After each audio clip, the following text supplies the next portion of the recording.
Soaring ever higher.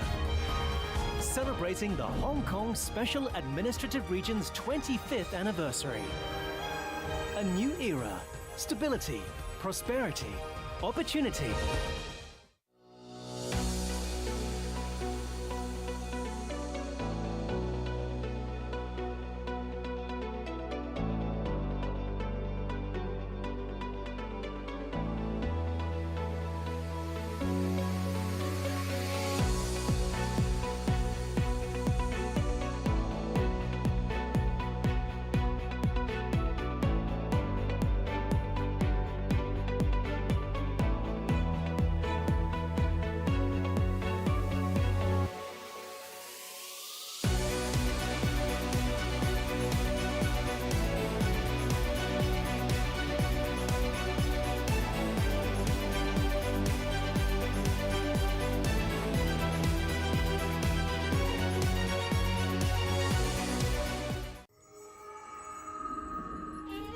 Hong Kong, a bright new era.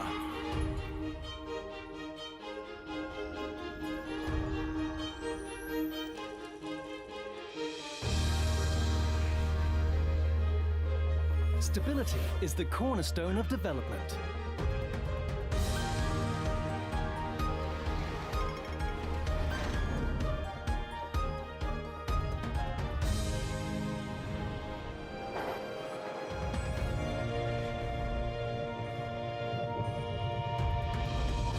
Prosperity assured for a global city with direct access to the mainland economy.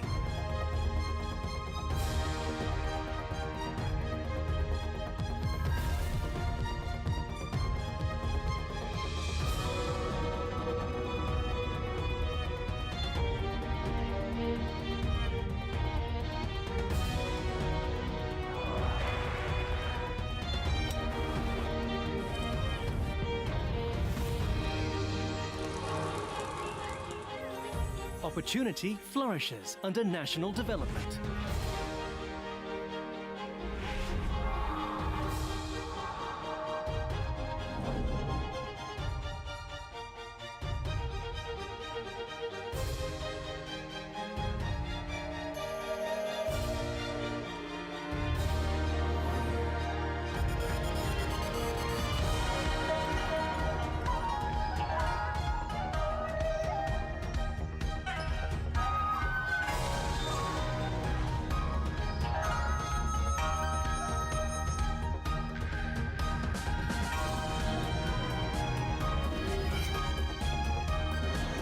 Ever brighter, soaring ever higher, celebrating the Hong Kong Special Administrative Region's 25th anniversary. A new era, stability, prosperity, opportunity.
Hong Kong, a bright new era.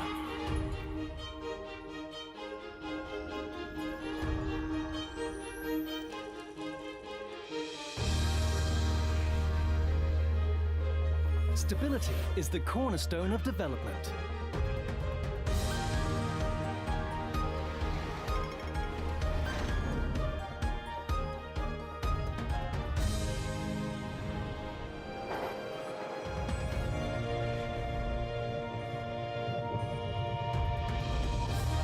Prosperity assured for a global city with direct access to the mainland economy.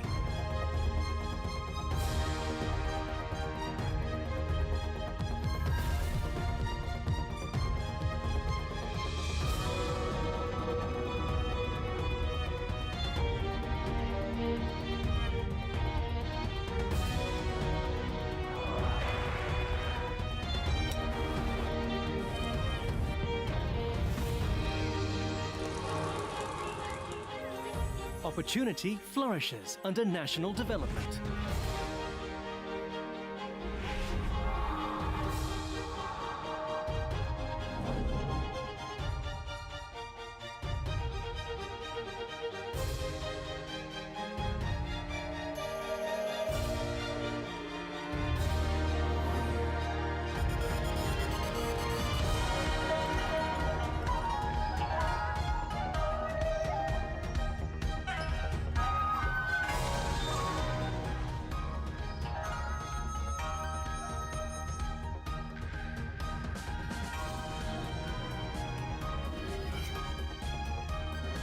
Glowing ever brighter. Soaring ever higher. Celebrating the Hong Kong Special Administrative Region's 25th anniversary. A new era, stability, prosperity, opportunity.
Hi, distinguished guests, media friends, ladies and gentlemen, a very warm good afternoon. Our Hong Kong Foundation International Forum will be beginning soon. We urge that you please take your seats. Thank you. 各位来宾、女士们、先生们，下午好。我們今天的論壇即將開始，請各位就座，謝謝。有請咁多位嘉賓可以盡快就座，我哋嘅論壇即將開始。唔該晒。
Hi, ladies and gentlemen. Once again, a very warm good afternoon. We are about to begin our forum, so we urge that you please do be seated. Thank you.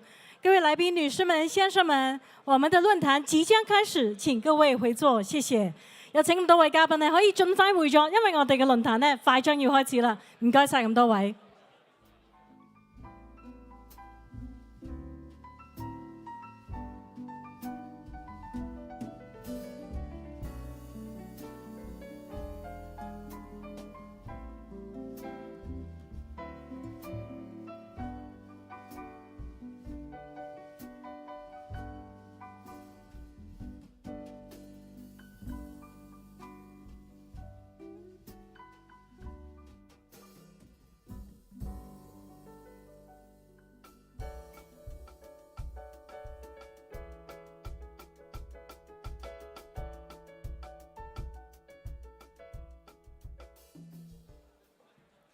Good afternoon, distinguished guests, ladies and gentlemen, media friends. How are you today?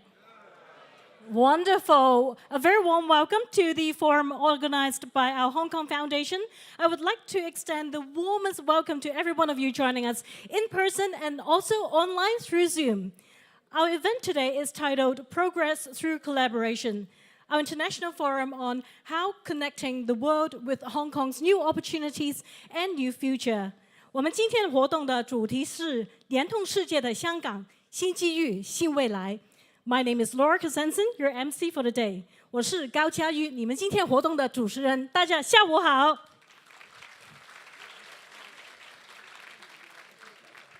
To embark on the post-pandemic era, international leaders, business leaders, as well as policymakers are coming up with new strategies and new plans to seize opportunities ahead of us, and in view of the challenges that we have never seen in over a century. So coming up next, we shall be hearing from our heavyweight speakers. And while we pay attention, close attention, to China's 2 sessions that have further elaborated on the 14th Five-Year Plan, as well as the 2035 long-range objectives. So against this backdrop, Hong Kong as a superconnector, how should we capture this opportunity and our role as the superconnector between China as well as the rest of the world is heading for new heights. So the real question is, how do we navigate and how do we seize the opportunities? To answer these very important questions, we have with us the brightest minds in the city together today. And also we have the honor of having some heavyweight speakers, and they include, joining us on video soon later, we will hear from the Honorable John KC Lee, the Chief Executive of the Hong Kong Special Administrative Region. We will also be hearing from Mr. Zheng Yanxiong, Director of the Liaison Office of the Central People's Government in the Hong Kong Special Administrative Region. They will both be delivering video addresses for us today. And joining us in person, we have the honor of having with us the Honorable KK Chan, Chief Secretary for Administration of the Hong Kong Special Administrative Region Government. Thank you for joining us today. We also have in the audience Ms. Lu Xin-ling, Deputy Director General of the Liaison Office of the Central People's Government in the Hong Kong Special Administrative Region, to give us opening remarks in a minute. 我们再次欢迎稍后会为我们致开幕词的中央人民政府驻香港特别行政区联络办公室副主任卢欣玲女士，欢迎你。And also we have with us in the presence of Yang Yirui, Deputy Commissioner for the Office of the Commissioner of the Ministry of Foreign Affairs of the People's Republic of China in the Hong Kong Special Administrative Region. Welcome. And we also have in the audience His Excellency Ambassador Sahasek Pugagao, former Permanent Secretary of the Ministry of Foreign Affairs of Thailand and Secretary General of the ASEAN Peace and Reconciliation Council to this forum.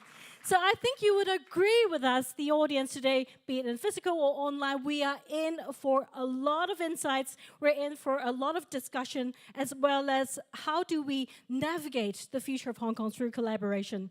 So without further ado, ladies and gentlemen, I would like to invite on stage Mr. Bernard Chan, Executive Vice Chairman of our Hong Kong Foundation and Chairman of M+ Museum, to give us a welcome address. Mr. Chan, please.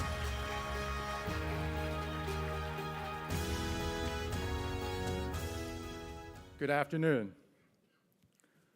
I would like to begin by welcoming the Chief Secretary of the Hong Kong Special Administrative Region, the Honorable KK Chan, the Deputy Director of the Liaison Office of the Central People's Government in Hong Kong, Ms. Lu Xin-ling, Deputy Commissioner of the Office of the Ministry of the Foreign Affairs of the People's Republics of China in Hong Kong, Mr. Yang Yirui, the Undersecretary for the Financial Services and the Treasury of the Hong Kong Government, Mr. Joseph Chan, the former Permanent Secretary of the Ministry of Foreign Affairs of Thailand, the Secretary General of the Asian Peace and Reconciliation Council, His Excellency Ambassador Sihasa.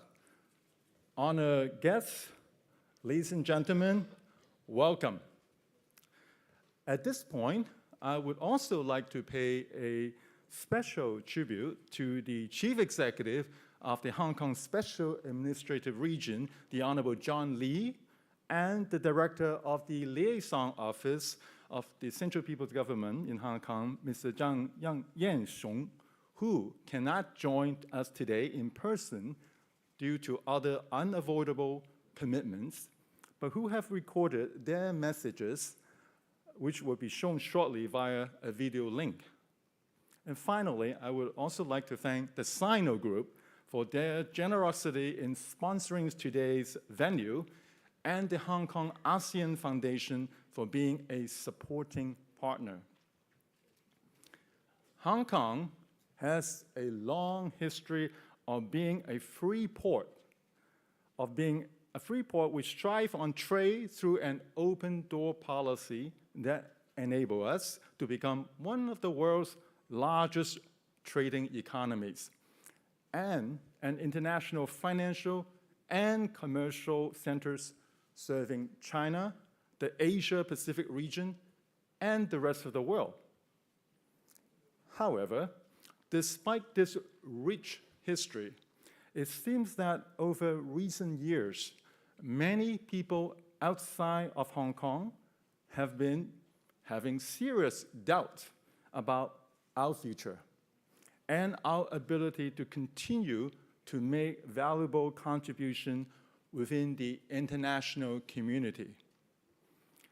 That was brought about by the international travel restrictions imposed by the pandemic, which resulted in our enforced absence from the international stage.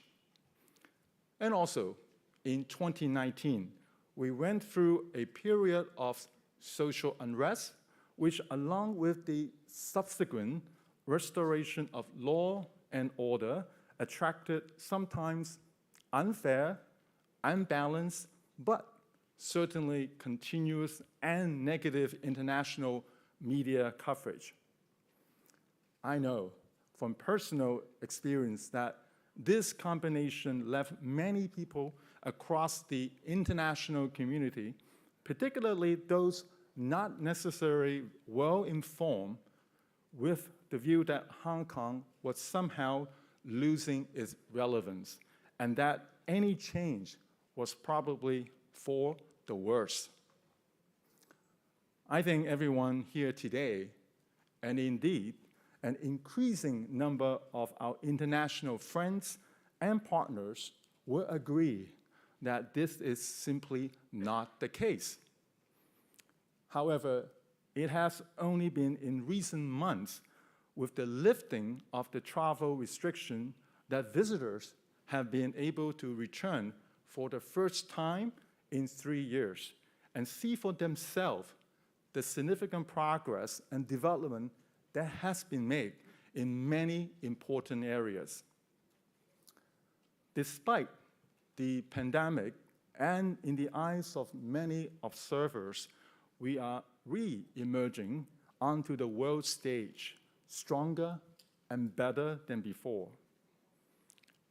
Our success is a reflection of the one country, two system framework, which provide us with a unique, valuable, and very distinct advantage. Now, however, from my personal experience, this is also a system that many international observers have very difficulty understanding, comprehend, partly because there is no other benchmarks to judge us against. But for those who have first-hand experience here, the system does work and continue to work very well. President Xi's continued commitment to the one country, two system is also an indictment of the importance of the central government places on the unique role that Hong Kong has always played and will continue to play.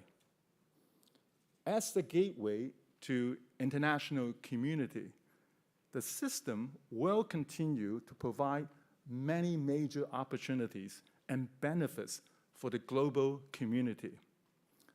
Our status as an international financial center enable us act as an offshore center to service our hinterland of the some 1.4 billion people and meet the needs of the Chinese firms. But on the other hand, we are also serving business interests across the region and the broader international community. In the financial services sector, our IPOs and the bond market continue to do well, and the developments in the virtual assets, the central bank digital currency, and the Web3 continue to create new opportunities.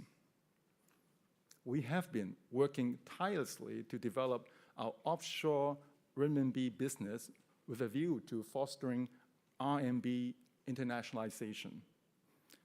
We continue to provide our international partners with a range of products and services which enable them to access the mainland market and other regional markets through a secure, robust, and respected common law system.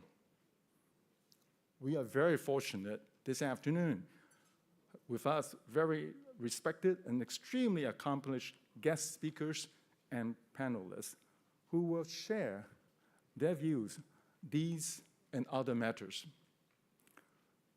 Over recent years, we have been consistently developing our connectivity as an international hub in a variety of areas, and it is important to remember that all of our success and progress is a result of a history of long-term collaboration.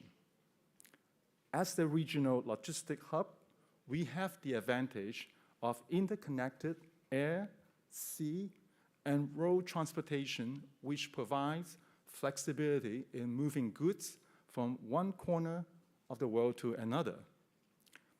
Security, transparency, efficiency, speed, and connectivity have resulted in more logistics service providers setting up regional distribution centers. As an aviation hub, we are perfectly placed and have all of Asia's key markets within a 4-hour flight radius. Travel a further 1 hour, and we can cover almost half of the world's population. Hong Kong Shipping Registry is the 4th largest in the world in terms of the gross tonnage, with over 150 years of experience in ship registration, inspection, and survey. A Hong Kong registered vessel complies with international standards, including safety and protection of the marine environment. We are making strong progress in a range of areas from life sciences, healthcare, biotechnology, pharmaceuticals, and medical devices. And also in the areas of information and communication technology, intellectual property, trading, philanthropy, insurance, Web3, and the metaverse. We are also increasingly attractive location as a wealth management hub, offering a complete suite of services to support family offices.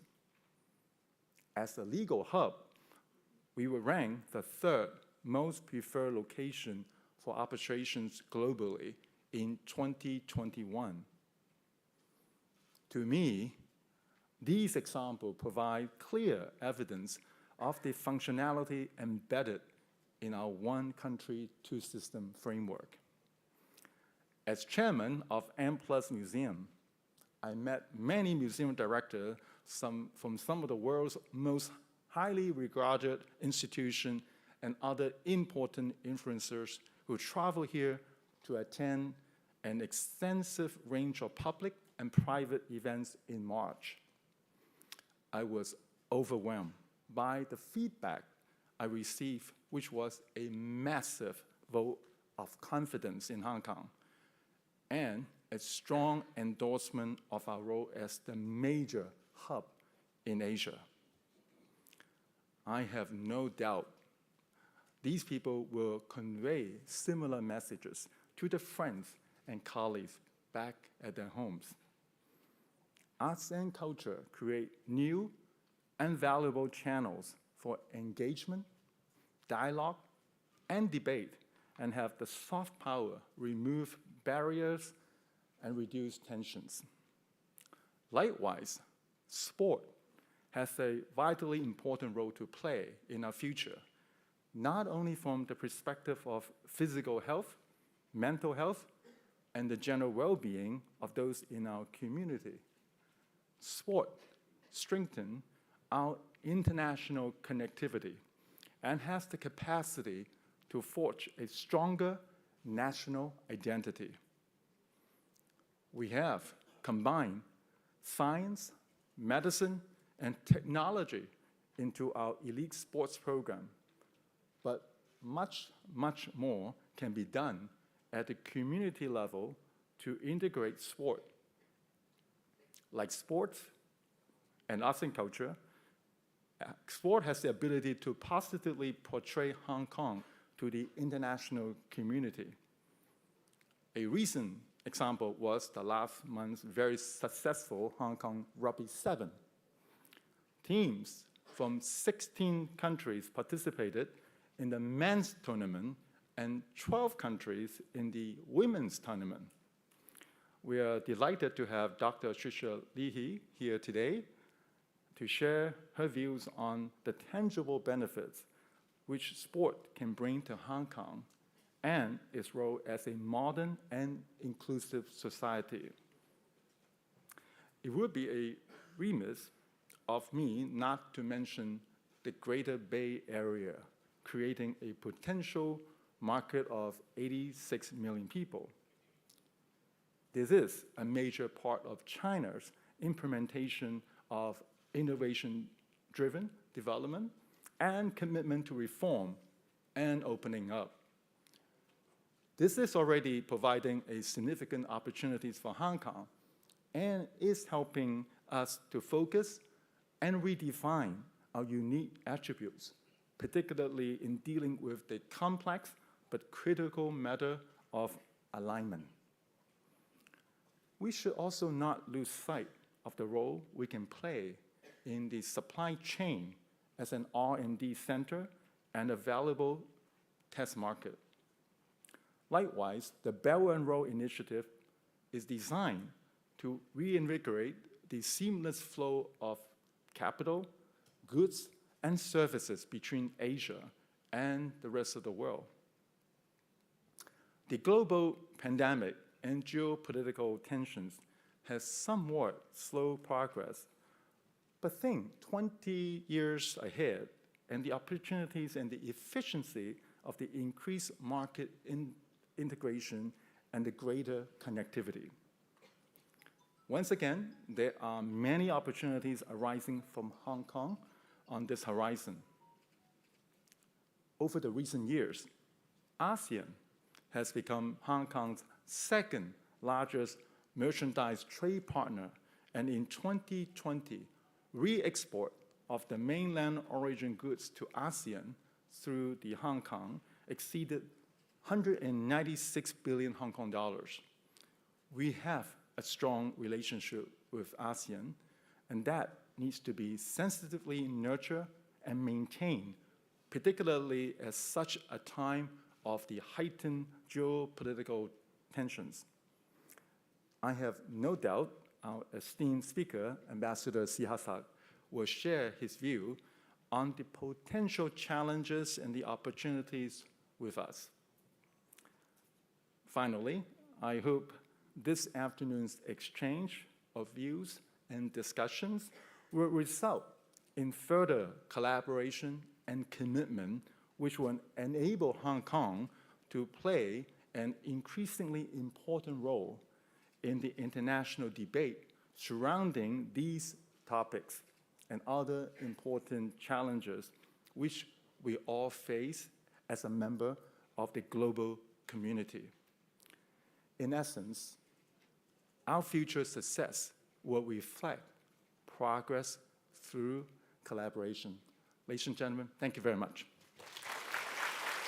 Thank you very much, Mr. Chan. Please be seated. Thank you. Thank you. I'm always proud to call Hong Kong home, and now I understand the list of reasons of traction are indeed multifolded.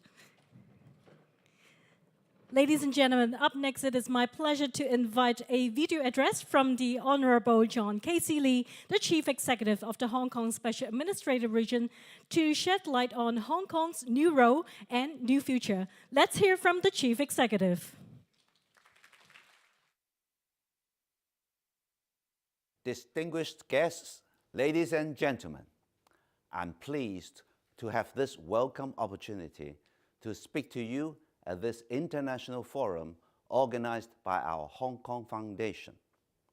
I would first like to start by congratulating our Hong Kong Foundation for organizing this very special event. The forum today is graced by a panel of high-power speakers and guests. Together, you will explore the means of capitalizing on Hong Kong's unique advantages to foster collaboration under the inspirational theme of connecting the world, Hong Kong's new opportunities and new future. Last month, the first session of the 14th National People's Congress concluded victoriously in Beijing. President Xi Jinping said, and I quote, "The long-term prosperity and stability of Hong Kong and Macau special administrative regions is indispensable to the building of a great China." The President added that we should fully, faithfully, and resolutely implement the policy of one country, two systems. President Xi's words speak to all of us. They tell us that the one country, two systems principle is Hong Kong's inspired means of making an indispensable contribution to the country as well as the international community. Ladies and gentlemen, the Hong Kong Special Administrative Region government is doing just that. Over the next few minutes, allow me to explain some of the policy areas and sectors we are working on to bring a new and brighter tomorrow for all. The first place to begin with is financial services. The National 14th Five-Year Plan looks to Hong Kong to enhance its status as an international financial center. That includes building on our strengths as the world's largest offshore renminbi center, international asset management center, and risk management center. It includes two deepening mutual assets between the financial markets of the mainland of China and Hong Kong. Less than a month ago, Hong Kong and Guangdong convened the 23rd plenary of a high-level cooperation joint conference co-chaired by the Governor of Guangdong Province and myself. At the conference, we agreed to expand cooperation in several areas, including promoting mutual access between our financial markets. That mutual access is thriving, I'm pleased to say. The average daily buy and sell values of Stock Connect's northbound and southbound trading have surged to over 97 billion renminbi and nearly 44 billion Hong Kong dollars. That represents increases of 16 times and 46 times from when the scheme was launched in 2014, respectively. Last month, the exchanges in Shanghai, Shenzhen, and Hong Kong expanded the scopes of stocks under Stock Connect, adding foreign company stocks under southbound trading. Our renminbi business continues to expand. At the end of 2022, Hong Kong's renminbi deposits reached nearly 1 trillion. Hong Kong processes about 75% of global offshore renminbi payments. Last year, the governments of Shenzhen and Hainan issued offshore renminbi local government bonds in Hong Kong, with each issuance amounting to 5 billion renminbi. This welcome moves would boost the renminbi financial products available here while promoting the internationalization of the renminbi. That's an encouraging start, and rest assured, we're working with the mainland to expand participating institutions and products. We are also working to promote green investment with our motherland. Last year, the Hong Kong Exchange signed an MOU with Guangzhou's China Emissions Exchange. It focuses on carbon finance cooperation, including the possible development of a carbon center in Guangdong, Hong Kong, Macau, Greater Bay Area, a cluster city development with a population of over 86 million. Last October, Hong Kong Exchange launched Core Climate, an international carbon marketplace.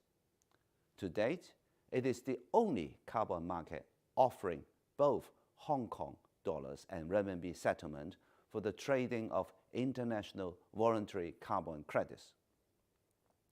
We are also collaborating with the mainland in financial technology, conducting cross-boundary trials to speed up the launch of products and cut development costs. Pilot tests are taking place on the use of e-CNY in cross-boundary payments, and that only underlines our deepening collaboration with the mainland in technology. The 14th National Five-Year Plan expressly supports the development of Hong Kong as an international INT center. We are well on our way there, ladies and gentlemen. The Shenzhen-Hong Kong Guangzhou Science Technology Cluster has been ranked second in the world for 3 consecutive years by the Global Innovation Index. The Shenzhen-Hong Kong Innovation and Technology Cooperation Zone, which brings together the Hong Kong-Shenzhen INT Park and the Shenzhen INT Zone, showcases the close collaboration between the governments of Hong Kong and Shenzhen. We are now working towards a cross-boundary policy on INT cooperation. It covers the flow of INT material, capital, data, and people between Hong Kong and Shenzhen. Hong Kong and Shenzhen has also formally agreed to boost collaboration among our industry, academic, and research sectors. Earlier this year, Hong Kong and the mainland signed 3 cooperation agreements, including one with Guangdong, created to expedite the development of a smart city cluster. Last month in Beijing, I witnessed the signing of an arrangement between the Hong Kong SAR Government and the Ministry of Science and Technology of China on expediting our development into an international INT center. Beyond our growing economic and INT ties with the mainland, we continue to seek opportunity with the world at large, thanks to the unique principle of one country, two systems that ensures our unparalleled connectivity with the world. There is no better illustration of that than our free trade agreements. To date, we have signed 8 FTAs with 20 economies. They include our FTA with ASEAN, which entered into force just over 2 years ago. Last year, I'm pleased to note our trade in goods with ASEAN reached an all-time high of more than $165 billion. Our cooperation is evident as well in the abundance of ASEAN regional headquarters and offices here in Hong Kong. ASEAN's 10 member states are all founding members of RCEP, the Regional Comprehensive Economic Partnership. RCEP is now the world's largest free trade agreement, and Hong Kong is determined to be part of it. For good reason. RCEP members last year accounted for 71% of Hong Kong's total merchandise trade and 46% of our trade in services in 2021. No less important, Hong Kong can play a critical role in building regional economic integration through RCEP. We are, after all, the gateway connecting our motherland to the rest of the world. We are seeking early accession to RCEP and count on the continuing support of RCEP members and the distinguished guests of today's forum. Beyond RCEP, updated commitments on trade in services under our FTA with Chile came into effect less than 2 weeks ago, and Hong Kong and Peru began negotiation towards an FTA at the end of January. Our international outlook is equally visible in our rise as a center of international legal and dispute resolution services in the Asia-Pacific. In that, too, we have the support of our country through the 14th Five-Year Plan. The Hong Kong Legal Hub, which opened in 2020, is now home to 26 local, regional, and international law-related organizations. The latest additions to the legal hub include the Asian African Legal Consultative Organization Hong Kong Regional Arbitration Center, which opened last May, and the International Organization for Mediation Preparatory Office, set up in February. Hong Kong is the only common law jurisdiction in China. Bestowed with a robust legal system and the rule of law, we are ranked among the world's top 3 most preferred seats for arbitration. It helps too that our arbitration ordinance is modeled on the United Nations Commission on International Trade Law Model Law, and that arbitral awards in Hong Kong are enforceable in more than 170 jurisdictions around the world. Just last month, Deputy Secretary for Justice Horace Zheng visited Europe. He also led a 30-person legal delegation to Bangkok to promote Hong Kong's diversified legal and dispute resolution services. The visits for law, finance, business and investment, culture and the creative industries, and much more will continue. My team and I believe in the power of communication and the value of cooperation. That's why I pay my first overseas visit this year to the Kingdom of Saudi Arabia and the United Arab Emirates in February. Together with a high-level delegation of Hong Kong business and professional leaders, we promoted our trade and cultural ties with the Middle East region. Communication and cooperation is equally important for deepening our integration into national development. That is why later this week, I will be leading a delegation comprising all members of the Hong Kong legislature to visit a number of cities in the Greater Bay Area. President Xi visited Guangdong earlier this month, highlighting the country's commitment in comprehensively deepening reform and expanding high-standard opening up in this pace-setter province of the country's modernization. This year marks the 45th anniversary of our country's policy of reform and opening up. Hong Kong played a part in the opening up of our motherland 45 years ago, and we are pleased and proud to play a role in its continuing progress through one country, 2 systems, and with the unwavering determination and innovative spirit that has long powered Hong Kong's remarkable success. My thanks again to our Hong Kong Foundation for organizing today's forum. I wish you all a memorable day, alongside new opportunities and the best of business collaboration. Thank you very much. Thank you, our Chief Executive. 现在我们非常荣幸邀请到中央人民政府驻香港特别行政区联络办公室主任郑彦雄先生为我们以视频的方式致一个开幕词。郑主任将会就中国式的现代化进程当中香港的机遇做出一个深入的演讲。我们有请郑主任。Now it's my honor to invite Mr. Zheng Yanxiong, Director of the Liaison Office of the Central People's Government in the Hong Kong Special Administrative Region, to offer his views on Hong Kong's opportunity in China's modernization. Let's give him a warm welcome.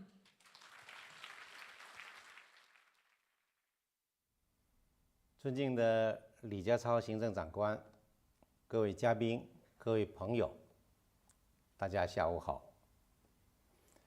很高兴出席联通世界的香港新机遇、新未来主题论坛。首先，我谨代表中央政府驻港联络办向论坛的举办表示热烈的祝贺，向线上线下的参会嘉宾致以诚挚的问候。在去年召开的中共20大上，习近平总书记概括提出并深入地阐述中国式现代化理论，这是20大的一个重大理论创新，是科学社会主义的最新重大成果。也是以中国式现代化全面推进中华民族伟大复兴实践的经验结晶。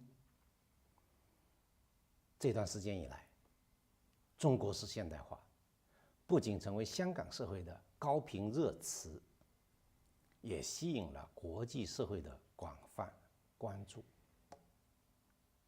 不同于西方已经走过的现代化道路，中国式现代化探索的是一条不用通过扩张和战争，不用搞两极分化，不用先污染后治理，不用掉入中等收入陷阱，不用放弃崇高精神追求，并且可以推动现代化人口倍增的全新现代化道路。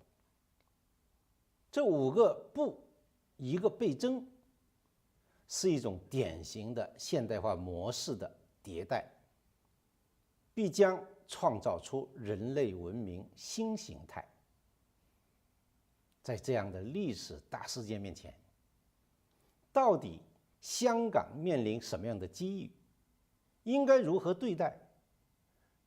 我们可以从习近平主席多次的重要讲话中找到答案。一方面，习主席十分强调中国式现代化的世界机遇，强调我们将以中国式现代化推动人类整体进步，以中国新发展为世界带来新机遇，为动荡的世界提供更多稳定性和确定性，强调中国愿同世界各国分享中国式现代化带来的新机遇。这些重要论述充分表明，中国式现代化不仅造福中国和中国人民，还将为推动世界经济复苏发展和解决全球性治理难题提供强劲动力。另一方面，习主席十分强调中国式现代化的香港机遇，强调推进强国建设离不开香港、澳门长期繁荣稳定，强调中华民族伟大复兴已经进入不可逆转的历史进程，推进一国两制在香港的成功实践是这一历史进程的重要组成部分。香港一定能够为中华民族伟大复兴做出新的更大贡献。最近，习主席在广东考察时再次强调，要使粤港澳大湾区成为新发展格局的战略支点、高质量发展的示范地、中国式现代化的引领地。这些重要论述充分表明，香港在中国式现代化中有可能是全国最具引领作用、最能占尽先机的区域，也有可能是世界各国和各地共享中国式现代化机遇的超级联系人、超级导入口。这一地位意味着未来的香港优势独特，商机澎湃。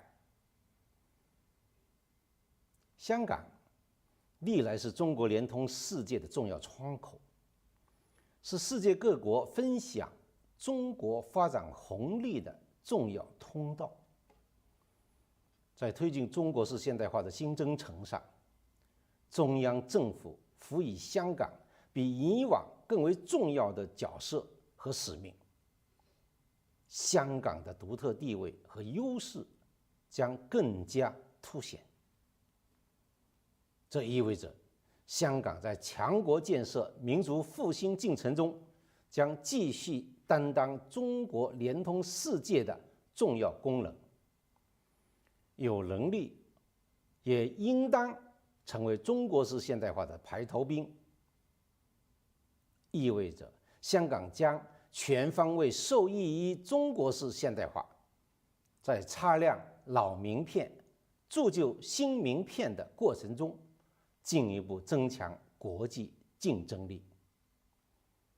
意味着所有选择在香港投资兴业的各国企业和投资者，抓住了一个可以大展宏图的时代风口，迎来了依托香港分享中国式现代化红利的历史性机遇。借此机会，我与大家分享4点看法。第一，香港背靠祖国、联通世界的重大优势，将在中国推进高水平对外开放中进一步彰显和升级。香港是中国唯一集国际金融、航运、贸易中心和国际航空枢纽为一体的国际大都会，也是中国最大的外资来源地、最大的对外投资目的地、内地最大的境外投融资平台。截至2022年底，内地累计利用港资1.57万亿美元，占累计利用外资的55.9%。内地对港投资累计1.6万亿美元，占对外投资总存量的56%。这些数字生动彰显了香港作为内地和世界之间超级联系人的重要性。在中国式现代化进程中，中国开放的大门会越开越大，香港的作为空间会更加广阔。中央全力支持香港抓住国家发展带来的历史机遇，主动对接“十四五”规划、粤港澳大湾区和“一带一路”建设等国家战略，全力支持香港同世界各地展开更广泛、更紧密的交流合作。展望未来，香港不仅将在引进外资、吸引外技上继续扮演重要角色，还能在内地企业走出去中进一步发挥支点作用。不仅将继续巩固与发达经济体之间的经贸往来，还能进一步拓展与新兴经济体的合作关系。不仅将继续保持作为国际资本高地的硬实力，还能进一步强化作为国际人才高地的软实力。有中国式现代化的强力引领，香港这个超级联系人必将迎来历史性的地位再升级、功能再升级、优势再升级。第二，香港法治环境的重大优势，将在服务香港、服务内地、服务全球中进一步彰显和升级。香港拥有深厚的法治基础和优秀的法律人才，法治水平长期享有国际盛誉。香港良好的法治为维护和发展优质营商环境奠定了基石。面对修例风波引发的社会动荡，香港国安法的出台不仅有效维护了国家安全和市民福祉，也有效维护了各国投资者的合法权益。在世界正义工程2022年法治指数排名中，香港居第22位，超越了多个经常指责别人的大国。法治是中国式现代化的题中之意，中央始终坚持依法治港。香港的法治环境和自由开放规范的营商环境将会越来越好。香港良好的法治可以为内地涉外法治建设和内地企业对接国际市场提供有益的借鉴。中央完全支持香港保持普通法制度，保持与世界通行法治规则、市场体系的紧密衔接。这既有利于香港不断的扩大和深化与世界各地的交流与联系，又能够协助内地拓展与世界各地的交往与合作，在普通法系与大陆法系的对接上发挥不可替代的重要作用。香港良好的法治还能为各国投资者解决商业纠纷与争议提供便利。香港国际商事仲裁服务业发达。十四五规划提出支持香港建设亚太区国际法律及争议解决服务中心。前不久，在中央的支持下，国际调解院筹备办公室在香港成立。香港在国际法律服务方面将大有作为。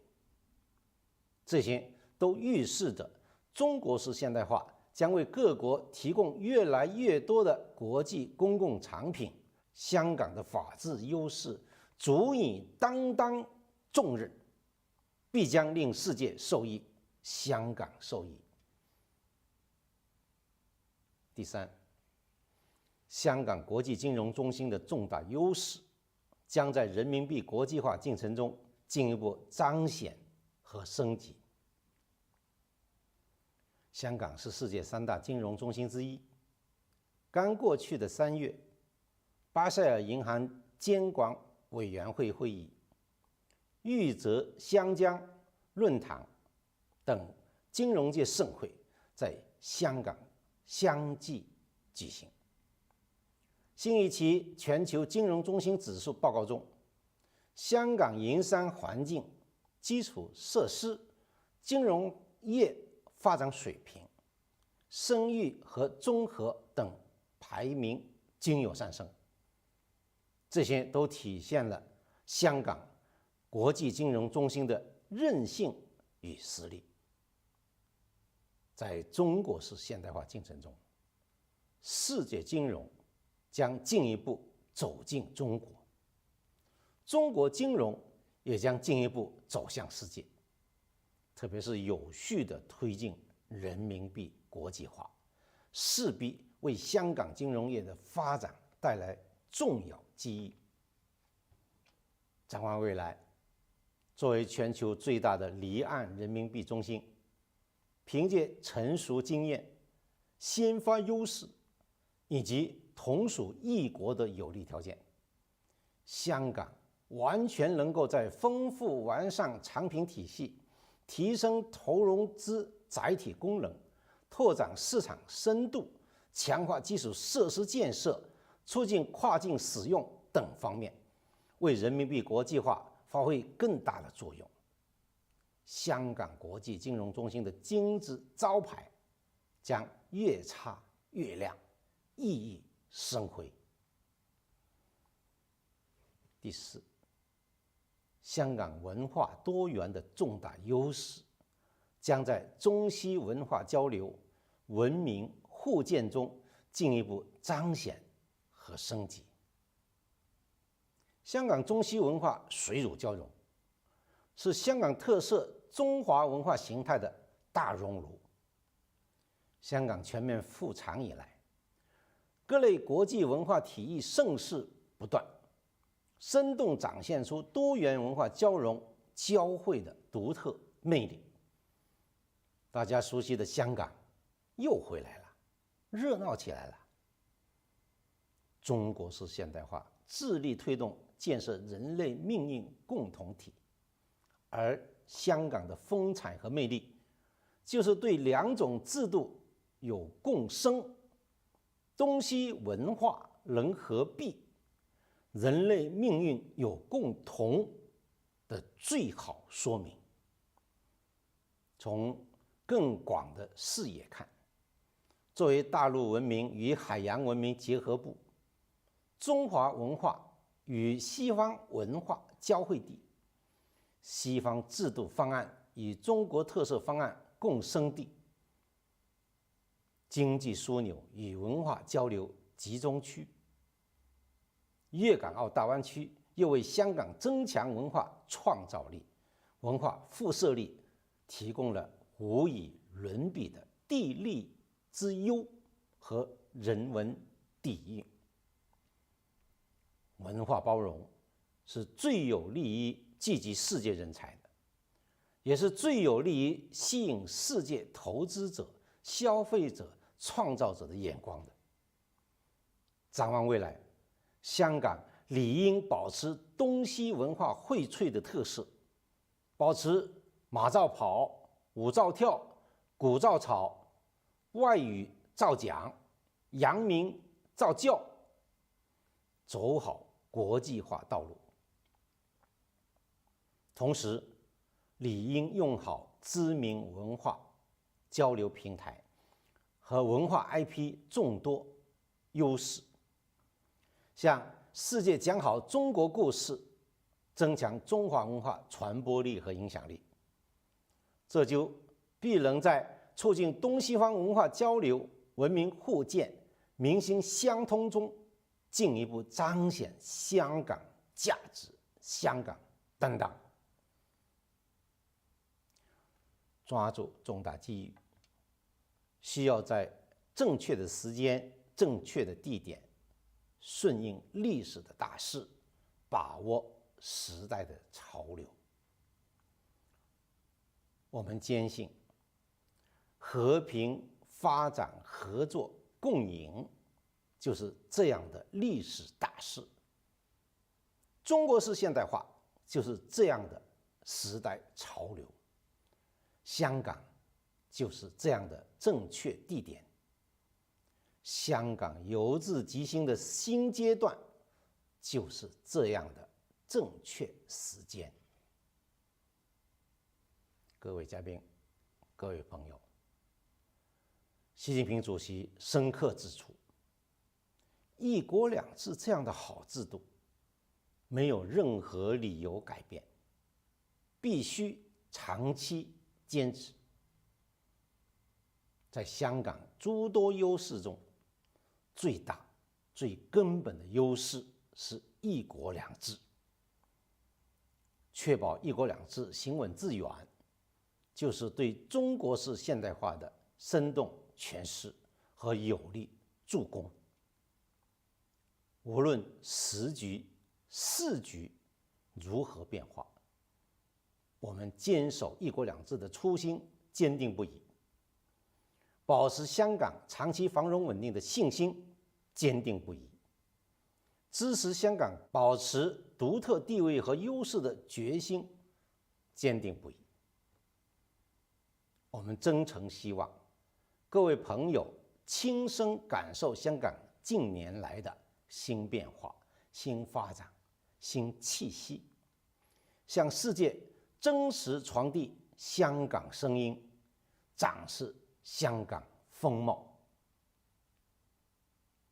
作为中央驻港机构，中联办将努力为香港更好联通世界担当超级牵线人、超级勤务员，支持香港在中国式现代化进程中变得越来越好，书写更加灿烂的崭新篇章。最后，祝论坛取得圆满成功，谢谢大家。非常感谢郑主任热情的演讲。So just the 4 key points that was being mentioned by Mr. Chen. First of all, Hong Kong's soft and hard advantages will be accelerated in the upcoming future. And the second, we should stand firm and be proud of our legal system. And us being a financial center is indeed second to none. And of course, the collaboration of the Western and Eastern culture.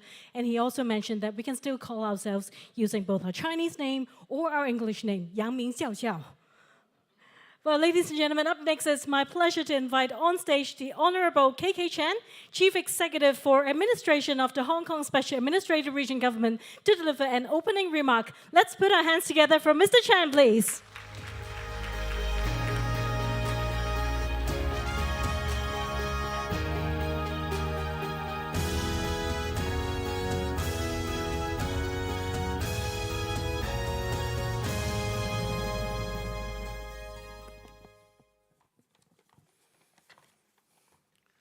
Deputy Director Lu Xingling, Deputy Commissioner Yang Yirui, Bernard, distinguished guests, ladies and gentlemen, good afternoon. I'm glad to join you all today at this International Forum on Progress through Collaboration. This forum could not be timelier with the strong support of our motherland and the concerted efforts of the Hong Kong SAR Government and society at large. Hong Kong has resumed full normality after 3 years of the pandemic. Having resumed normal travel with mainland China and the international world, Hong Kong is back on stage and back in the business of making great progress through collaboration. Just now, the Chief Executive has updated us on certain policy areas, including financial services, business and trade, innovation and technology, legal and dispute resolution services, that our government is putting in efforts leveraging the city's strengths under the one country, two systems principle. At the core of our work is collaboration with the business, academic and research sectors alike to drive Hong Kong's 8 hubs development as underpinned by the National 14th Five-Year Plan. Our collaboration is cross-sectoral. An example with promising prospects is the development of fintech. The growth in the number of fintech companies speaks for itself, from no more than 180 5 years ago to over 800 to date. We're also pleased to note that many of them are founded by talent worldwide, from mainland China, France, Israel, the UK, and other places. And to support sustainable fintech development, we're providing startups with seed funding, investor matching, incubation, and professional support services, launching regulatory sandboxes in collaboration with mainland authorities, and taking bold initiatives, such as issuing earlier this year the first ever tokenized government green bonds. Speaking of green finance, opportunities are tremendous likewise. As the Chief Executive has noted, a recent initiative is the international carbon marketplace named Core Climate, launched by Hong Kong EX last October, to enable effective trading of voluntary carbon credits and instruments across Asia and beyond. From a macro perspective, our government is establishing a Green Technology and Finance Development Committee to produce an action agenda. This agenda will cover, among other things, green certification and green standard setting, converging the mainland and international standards. No less important, our collaboration is multicultural. Hong Kong is developing into a East-Meets-West Center for international cultural exchange to tell good Hong Kong stories worldwide. At center stage is the West Kowloon Cultural District. Is home to 2 world-class museums, Empress Museum and the Hong Kong Palace Museum, as well as the Sichu Center, combining the East with the West and the Asian with the modern. Other infrastructural projects of the city to be completed in the near future include the East Kowloon Cultural Center to support art tech development and the Kai Tak Sports Park to provide world-class venues for international sports events. Speaking of events, we're welcoming the launch or return of various mega events in Hong Kong. The recent ones include Art Basel Hong Kong, Hong Kong Sevens, Entertainment Expo Hong Kong, and Digital Economy Summit. Leisure and business travelers are coming in to boost our economy. Their visits also help enhance our city's cosmopolitan image. All such hardware and software add to the ecosystem of Hong Kong's art and culture and creative industries. To enrich this ecosystem, our government is working with industry leaders through the newly formed Culture Commission to map out a development blueprint. Looking beyond the city, our collaboration is regional as well as international. With our motherlands, Guangdong, Hong Kong, Macau, Greater Bay Area Development, and Belt and Road Initiative, Hong Kong actively plays the role as a super connector between mainland China and the rest of the world. As the Chief Executive has mentioned, our government is stepping up collaboration with Shenzhen to develop the Shenzhen-Hong Kong Innovation and Technology Cooperation Zone, as well as the ASEAN member starts to seek early accession to the Regional Comprehensive Economic Partnership.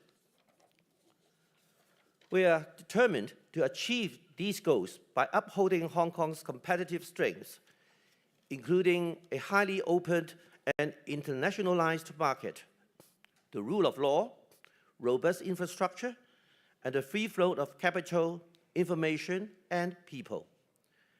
And to take our city's 8 hubs development to new heights, I and the financial secretaries are respectively driving inter-bureau efforts to proactively bring in top-notch talent and strategic enterprises from around the world. Our enhanced package of talent admission schemes, with application procedures streamlined, requirements relaxed, and new initiatives introduced, has been well received. A prime example is our newly launched Top Talent Pass scheme, targeting high-income professionals and graduates from the world's top 100 universities. Over 20,000 applications were received in just a quarter's time, and nearly 12,000 of them approved as of late March. The internationalized nature of the scheme can be seen by the wide-ranging locations of the top universities where the talents in the approved cases graduated. They range from mainland China, Singapore, and South Korea to the US, Australia, UK, and also Canada.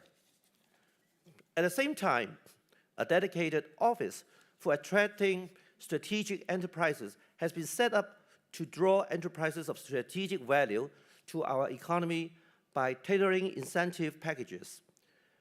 We also break new grounds by setting up a fund of around $4 billion to co-invest in them and or their projects. Our target sectors include life and health technology, AI, data science, fintech, advanced manufacturing, and new energy technology. The office active discussion with relevant enterprises is underway, with good news to be announced in good time. Ladies and gentlemen, as Hong Kong advances from stability to prosperity, new opportunities surely await. My thanks go to our Hong Kong Foundation for organizing this forum to present some of these opportunities and chart a new future for Hong Kong. I wish you all a rewarding forum and the best of business. Thank you. Thank you so much, Mr. Chan. Thank you. Please be seated. Thank you so much. 各位来宾，现在我们特别的高兴，因为今天呢，我们当中有中央人民政府驻香港特别行政区联络办公室副主任卢新宁女士莅临我们今天的论坛，并为我们致辞。我们掌声欢迎卢副主任。It's my pleasure to invite on stage Ms. Lu Xinning, Deputy Director for the Liaison Office of the Central People's Government in the Hong Kong Special Administrative Region. Ms. Lu, please. 陈国基司长、杨一瑞副特派员、陈智思副主席、柯伟宁教授、谢哈萨克大使、陈启忠主席、各位嘉宾、各位朋友，下午好。很荣幸出席联通世界的香港新机遇新未来主题论坛。这个论坛开始前，陈智思副主席跟我讲说，这次论坛筹备的时间不长，但是得到了各界的积极响应。我想今天我们有这么多重量级的嘉宾相聚一堂，也充分说明了我们这次论坛的主题这个是香港体现了香港联通世界的这个强大的吸引力，当然也展现了我们陈智思副主席领导的团结香港基金作为世界级的这个智库的影响力。相信这次论坛一定会对世界更好地认识由治及兴的香港有很大的帮助。刚才李家超特首和郑燕雄主任分别做了非常精彩的视频演讲，他们都是从中国式现代化的这个宏大背景出发，分享了对香港新优势和新机遇的见解和看法。接下来各位演讲嘉宾还会发表真知灼见。我个人感觉香港的魅力是丰富和多元的，从不同的视角，你可以发现它不同的潜力和优势。借着这个机会，我也想与各位分享对香港新机遇的看法。第一呢，是当今世界的竞争最终是人才竞争，而香港有无与伦比的综合优势。过去有一段时间，香港一度出现了人才外流现象，很多关心香港的朋友都很担心。但是我认为香港的综合优势很明显，你比如普通法的体系，一国两制制度，还有背靠祖国、联通世界的超级年轻人地位、国际化的优势等等。刚才郑燕雄主任在致辞中给出了很多非常有说服力的数字来说明这些优势。我想，如果各方潜力都能够很好的发挥出来，香港对高端人才的吸引力一定会不断的增强，最终会在人才竞争中胜出。最近李家超特首他这个采取多种措施抢人才，效果也很明显。而我知道呢，这个香港吸引人才的磁场还有很多。这段时间不止一位大学校长非常高兴地告诉我说，他们在吸引国际高端人才方面有重大进展和突破，而且这个势头还在延续。据我所知，这个 Professor 科比刚刚出版了一本著作，叫《思想的帝国》（Empires of Ideas）。他用案例分析的方法比较了德国、美国和中国他们这个大学发展的历程。其中最后一个案例就是香港大学，科比教授将港大作为中国高等教育在世界崛起的一个代表，我觉得也说明了香港高等教育的实力和潜力。我个人觉得，科比教授的这本书很重要，建议各位都去读一读。第二是未来世界的发展取决于不同文明如何共处，香港可以成为文明共荣的试验场。亨廷顿在上个世纪就提出了文明冲突论，但是非常的遗憾，就是全球化的进程让我们生活的地球越来越小，但是呢，却没有让冲突变得越来越少。在各国前途命运紧密相连的今天，不同文明之间到底应该如何相处，才能增进我们整个人类的福祉？不久前，习近平主席提出了全球文明倡议，倡导以文明交流超越文明隔阂，以文明互鉴超越文明冲突，以文明包容超越文明优越。这是为人类挑战提供的一个中国方案。香港接九中风，通五大洋，一个特别重要的特点就是它融中西文化于一炉。正如刚才郑燕雄主任在致辞中所说的，香港的风采和魅力就是对两种制度有共生，东西文化能合璧，人类命运有共同的最好的说明。对于一座城市来说，这当然是绝无仅有的优势。无论是从文化交流、文明互鉴，还是从产业合作、民心相通方面，我们都可以有更大的想象力，也有无限的空间。最后一点，科技革命深刻改变人类社会的进程，香港面临的重塑自我的历史性机遇。不久前 ，ChatGPT 横空出世，在世界上掀起了人工智能的浪潮。即便是最稳慎的观察家都认为，全球的经济、社会甚至政治运行的方式都会受到影响。我最近看到一份高盛的报告，预测 ChatGPT 将会影响全球3亿人的工作，而香港受影响最大。这份报告说，有30%的香港人的工作会被取代，原因是香港是以专业服务业为主体的经济，这显然是香港面临的巨大的挑战。但是我们换一个角度看，这又何尝不是一个特别历史性的机遇？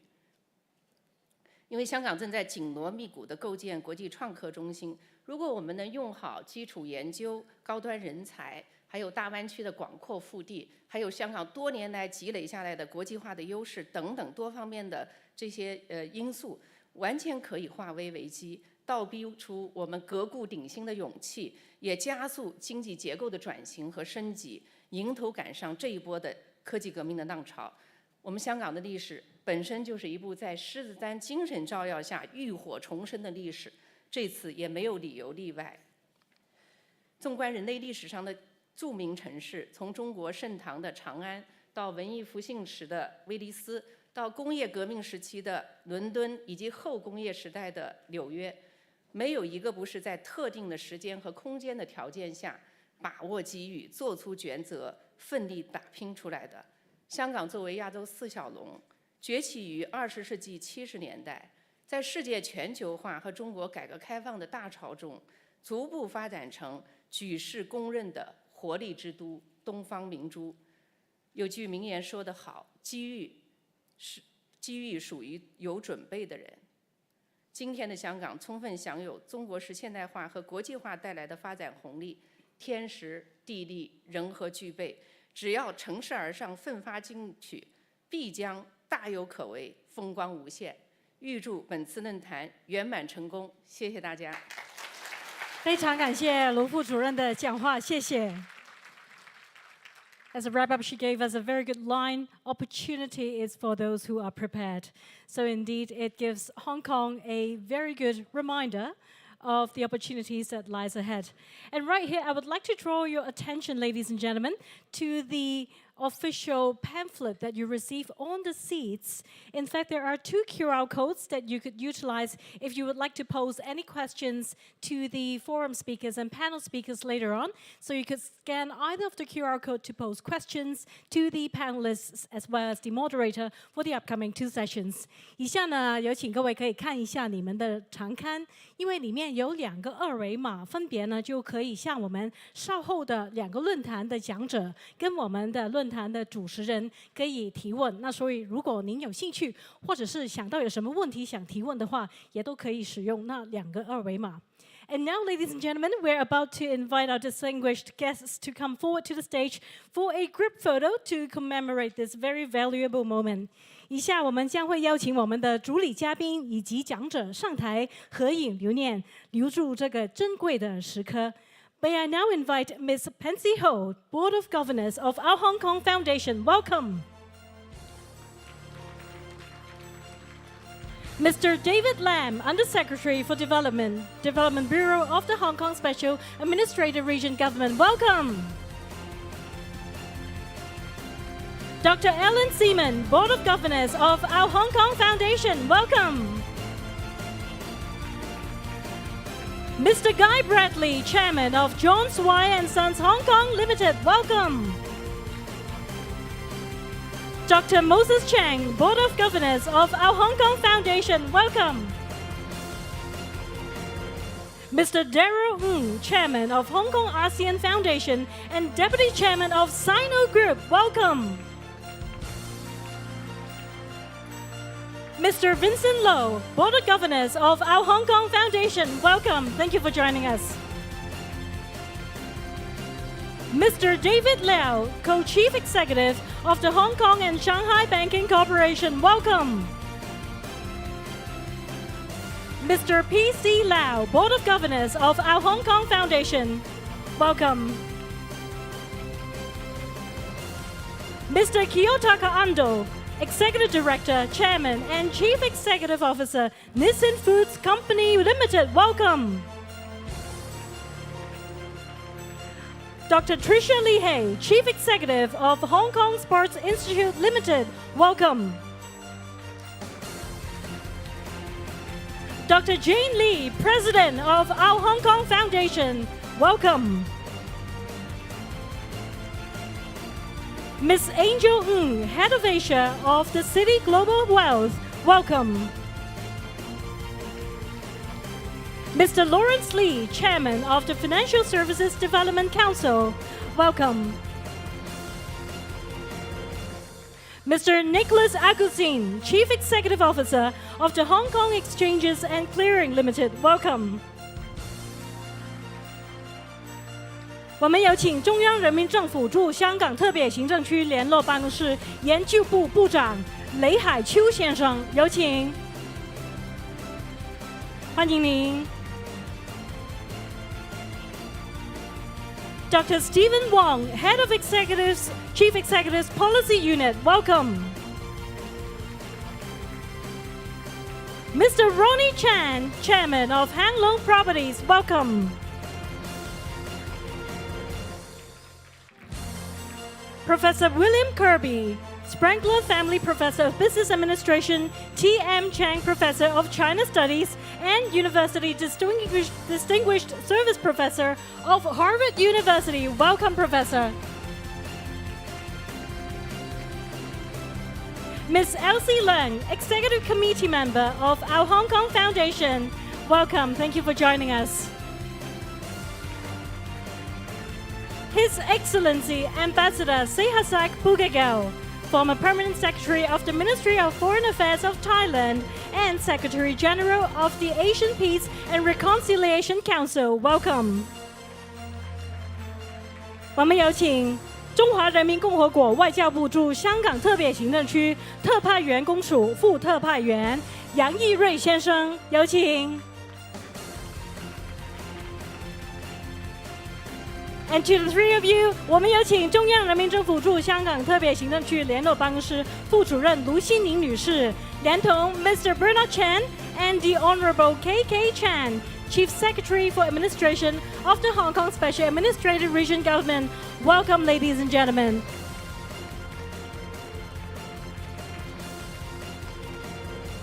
All right, and now with this very auspicious moment, I would like to invite you all to please look straight ahead with the official photographer that's waving to us. 我们有请台上的贵宾向我们正前方大会的摄影师，我们笑一个好吗？对了 ，All right, keep that smile going. 好，我们满足我们今天的观众朋友好吗？ All right, please also look to the back with the media cameras. 我们可以看一下后方有媒体的朋友们，让媒体的摄影机也把这个时刻给拍下来。And to allow members of the audience to also take a picture if you wish of the guests, distinguished guests and speakers gathered here today. 对了，我们保持笑容 ，keep that smile going. Thank you so much, ladies and gentlemen. A big thank you. 由于陈司长及卢副主任还有杨副特派员另有公务在身，他们会先行离场。我们掌声再次感谢三位的支持。We would like to once again thank the Honorable KK Chan, Ms. Lu, Mr. Yang, who would now depart due to other business engagements. Nonetheless, we would like to thank you for the support amidst their very busy schedule. Thank you so much. And ladies and gentlemen on stage, thank you so much for joining us for the group photo. Please do be seated. 我们有请台上的贵宾们也都可以回座，继续欣赏我们今天论坛精彩的内容。感谢各位，谢谢。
But ladies and gentlemen, once again, I would like to draw your attention back to the stage as we're entering an era where individuals and nations are ever more so connected than before.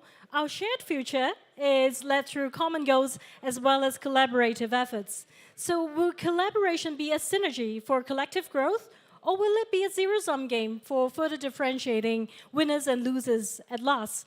May we now have on stage Professor William Kirby to share his view. Let's put our hands together for Professor Kirby, please. Thank you.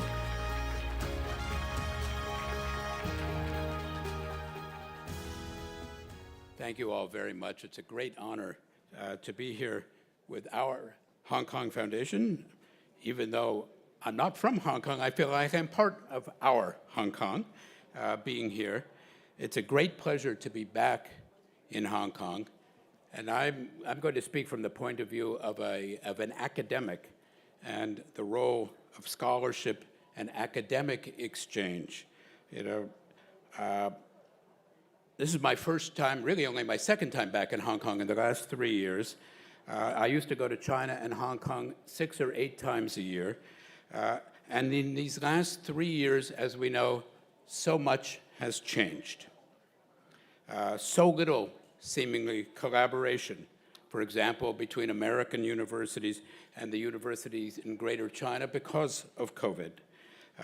So little cooperation, sadly, between our two countries. So much has been lost.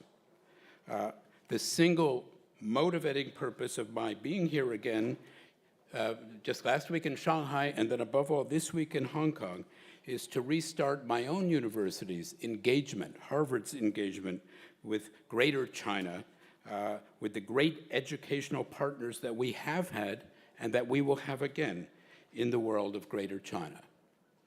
I love Hong Kong, and I love its institutions of higher learning. I had the honor of serving for 10 years on the UGC and the University Grants Committee, watching and advising as Hong Kong's universities expanded their reach internationally and also to the Chinese mainland, watching them as they introduced extraordinary new programs in liberal arts education as the universities went to 4-year programs. I had the pleasure of serving on governance review committees for Hong Kong University, on the Center for Chinese Studies Board at Zhongwen Daxue, and I have the great honor of being an honorary doctorate recipient from 2 remarkable institutions, Hong Kong PolyU and Hong Kong Baptist Universities. So I feel, as a scholar, truly home here in Hong Kong. Now, these last 3 years have been insulating and isolating for all of us. This is why we must re-engage. Now, some people will say, on both sides of the Pacific, do we really need to re-engage in collaborative research, writing, and teaching? After all, our countries are seemingly at odds in various ways, and American universities, well, for the moment, they still rank reasonably well in the world, and some in China say, well, China should pursue a 中国特色的教育. But whoever argues this simply does not know the world of universities. The book that I have recently written called The Empires of Ideas, Creating the Modern University from Germany to America to China, shows how great national systems of universities, first in Europe, then in North America, but also here in East Asia, in the world of Greater China, have changed the world. And that is why one thinks, for example, the need to ensure that our own engagement, for example, the engagement of my own university here in Greater China, is so important, because nowhere in the world is there more of the best human capital than there is here in Hong Kong and in the Chinese mainland. Nowhere in the world is there a greater commitment to higher education. I witnessed it here in Hong Kong, and no place in the world is spending more and investing more in the future of higher education than the Chinese mainland. Right before COVID, I had the honor of accompanying Harvard's president, Larry Bacow, to Beijing, where we went with President Xi Jinping. And President Xi made it very clear to us that he wanted more, not less, engagement academically with the United States, that he sought to send more, not fewer, students to the United States. He told us that he had told President Trump, if you limit the number of Chinese students going to the United States, you are doing a great favor for Europe. And he's not wrong in that regard. President Xi believes very strongly in the engagement of our institutions across the Pacific, and he has been and will be, I'm sure, as the leadership here in Hong Kong has been and will be, a strong supporter of our renewed educational exchange. The big question that I ask in my book, since the Germans led the universities, the world of universities in the 19th century, and the Americans had a pretty good 20th century, can China lead? And here I mean Greater China, with Hong Kong in some sense in the vanguard. Can China lead the world of universities? The answer, of course, is yes, but not alone. Because the great universities here in Hong Kong, like those in Beijing or in Nanjing or in Guangzhou, they have grown up in partnership with the great universities of Europe and North America. That's the company they have grown up with. That's the company they want to keep. And that is the company that in time they may lead. When one thinks of why this is important, finally, and let me conclude with this, what actually makes a country great, or a great international city like Hong Kong great? Is it the size of an army? Is it the size of an economy? Or is it the power of ideas and the institutions that create ideas? In the year 1936, on the 300th anniversary of Harvard University, we had a big celebration at our commencement, and Professor Hu Shi from Beida, from Beijing Daxue, came as China's representative to Harvard's 300th anniversary. And he was given an honorary degree. And those of you who have been to the Harvard campus will know that he also dedicated a stele, a shibei, in his calligraphy that sits next to our great Widener Library today. And here is what Hu Shi wrote about the centrality of learning for the making of nations.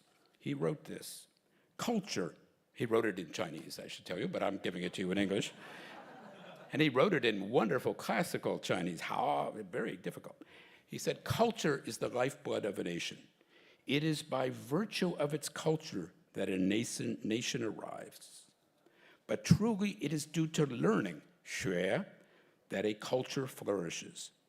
Intellectuals with deep knowledge and far-sighted vision understand that in establishing a solid foundation for their nation, the utmost priority must be given to the enhancement of learning. This is something that we believe very strongly at Harvard and in the United States, and very happily, I know, is believed very strongly here in Hong Kong. And that is why I must excuse myself right now to go and give a lecture in 20 minutes at the University of Hong Kong. So thank you very much. Thank you so much, Professor Kirby. Thank you. It was an honor having you here today. So Professor Kirby has mentioned how impressed he is with the commitment in higher education in the Greater China, as well as how with collaboration, very in sync with our topic today, we could be the next world of universities. And up next, ladies and gentlemen, please allow me to welcome on stage His Excellency Ambassador Sehasek Pugagel to share his view on the topic of the forum today. His Excellency, please.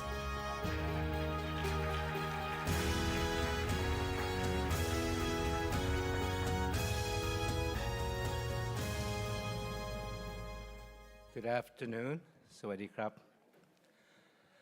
It's a little bit intimidating, to tell the truth, to be speaking in such a high-power forum and quite a few heavyweight speakers. And I don't consider myself at all in the league of Mr. Ronnie Chan. Yeah. But I'd like to thank the organizers, the Hong Kong Foundation and the Hong Kong ASEAN Foundation for organizing this event. It gives me an opportunity to come back to Hong Kong. I served as Consul General here in Hong Kong long time ago, 2000 to 2002. And, you know, I have many fond memories, of course, but of course Hong Kong has changed. But in a very real sense, I think Hong Kong has not changed. Hong Kong still remains as vibrant, resilient, and as dynamic as ever, especially now with the lifting of all the restrictions. So I have, you know, as someone who is familiar with Hong Kong, I have great confidence in Hong Kong. I also wanted to take this opportunity to pay a special tribute to my good friend, Kun Bernard Chan, you know. If you try to think of anyone who has contributed so much to the relationship between Thailand and Hong Kong, I think that person is Kun Bernard Chan, because of his family ties, as you all know, but also because of his efforts through the years. Now, this conference, I think, is important. It's timely, because you don't hear the word collaboration so much these days. You don't hear the word connecting. You hear the word conflict and confrontation, and you hear the word decoupling so much, you know. And I think really we're going down a very dangerous path, and somehow, you know, we really have to pursue another path that leads to collaboration and reconnecting and enhancing our connection. What I wanted to do today is to share my thoughts, the perspective of someone from Thailand, from Southeast Asia, on the themes of this conference. On first, Hong Kong connecting the world. Second, the future. What is the future? The third, where are the new opportunities? And fourth, how do we collaborate for growth? I don't have any, you know, magic formula, but I do have some ideas. On connecting the world, I think the role of Hong Kong is obvious, you know. The role of being the gateway to China and the gateway to the world. And the strength of Hong Kong, I think we've all heard, a financial center, a hub for trade, aviation, logistics. But to me, I think what makes Hong Kong stand out is that Hong Kong is not just a city in China. It is a city with an international character, an international outreach, and an international outlook, operating on the basis of international standards. So I think that's what's important. Second, you have all these strengths, definitely, but I think the most important strength that Hong Kong has is the people of Hong Kong, the talents of the people of Hong Kong, the drive of the people of Hong Kong, and the dynamism of the people of Hong Kong, the can-do attitude. I think that's very important. And I am confident in the future of Hong Kong for another reason, because Hong Kong keeps evolving, keeps changing with the times.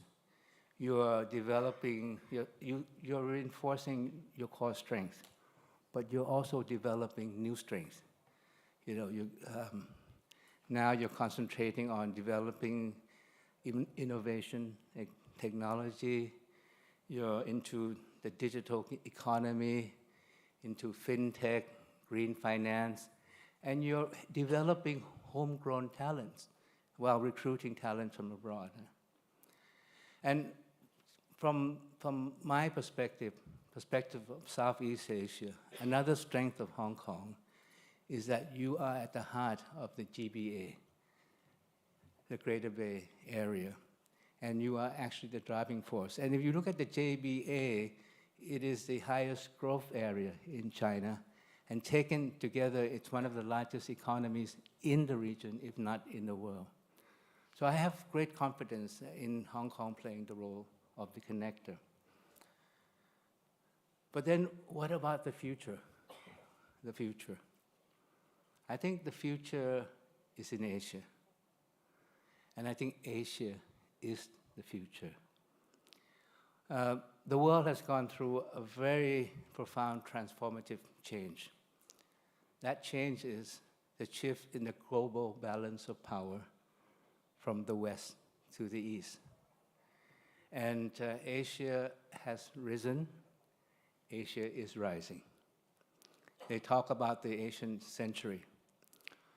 But I think we have to be careful also, because it's not preordained.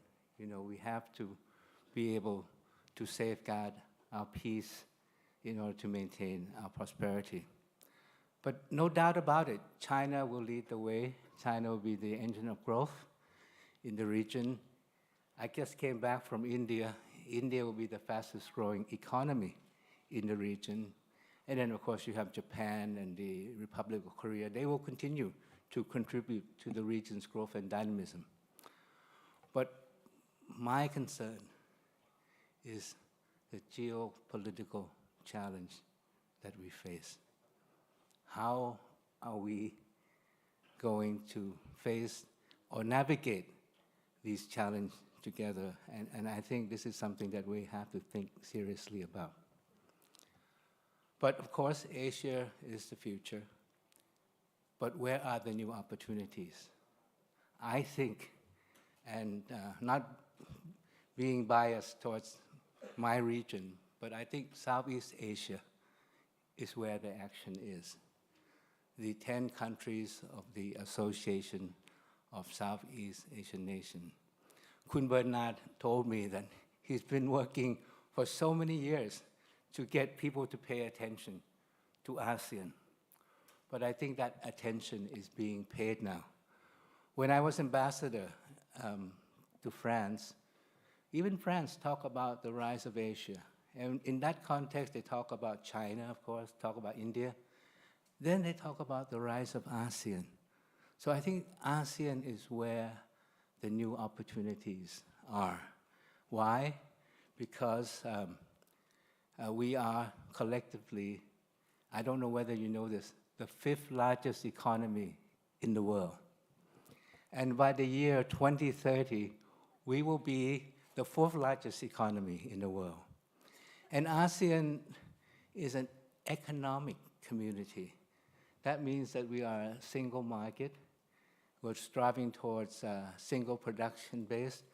The size of the market is 680 million people. 800 million people with rising middle class, rising standards of living, rising purchasing power, and rising needs for consumption. And our economies are not sitting still. We're in the process of restructuring, reforming. In Thailand, you know, we have to go towards more advanced technology. We have to go towards R&D. Otherwise, we will be where we are, stuck in the middle income trap, where we've been for about almost 20 years now. And so these developments, they represent investment opportunities, whether in industry, in finance, or infrastructure. Do you know how much infrastructure we need annually up to the year 2030? $1.7 trillion US. So this will have to come through investment. We have to mobilize financing, international financing. So I think this is a role that Hong Kong can play, and these are the new opportunities for Hong Kong. And I think the question here is, how do we collaborate to maintain growth? When we talk about collaboration, I think it's about enhanced partnership first. Second is about creating synergies together. Third is about thinking regionally. And the way to go is towards economic integration in our region, broader economic integration. We talk about free trade areas. We need more of them. This will increase the size of the pie for all. And a good example of economic integration, and that was mentioned in the opening remarks, is what we call the RCEP, the Regional Comprehensive Economic Partnership, comprising 15 countries. The 10 countries of ASEAN, plus China, Japan, the ROK, Australia, and New Zealand. India was very much involved in the negotiation, but decided to opt out at the end. And we hope India will be joining soon. But the RCEP represents 30% of the global GDP. So that's very important. And not only RCEP, we also have this high standard trade agreement, the CPTPP, the comprehensive, very long name, Comprehensive Progressive Trans-Pacific Partnership. And this comprises 11 countries on both sides of the Pacific Rim. And China is applying to join. I hope that can be completed soon. Even the UK is joining the bandwagon as well. So I think economic integration will create new opportunities for prosperity, for collaboration in the region. The point that I'd like to make, and this is a point that we think a lot about in Thailand, about growth. Growth. The saying that we have in Thailand is, leave no one behind. So growth for us is not just about growth rates. It shouldn't be. We have to think about the quality of growth. You know, whether it enhances the well-being of our people.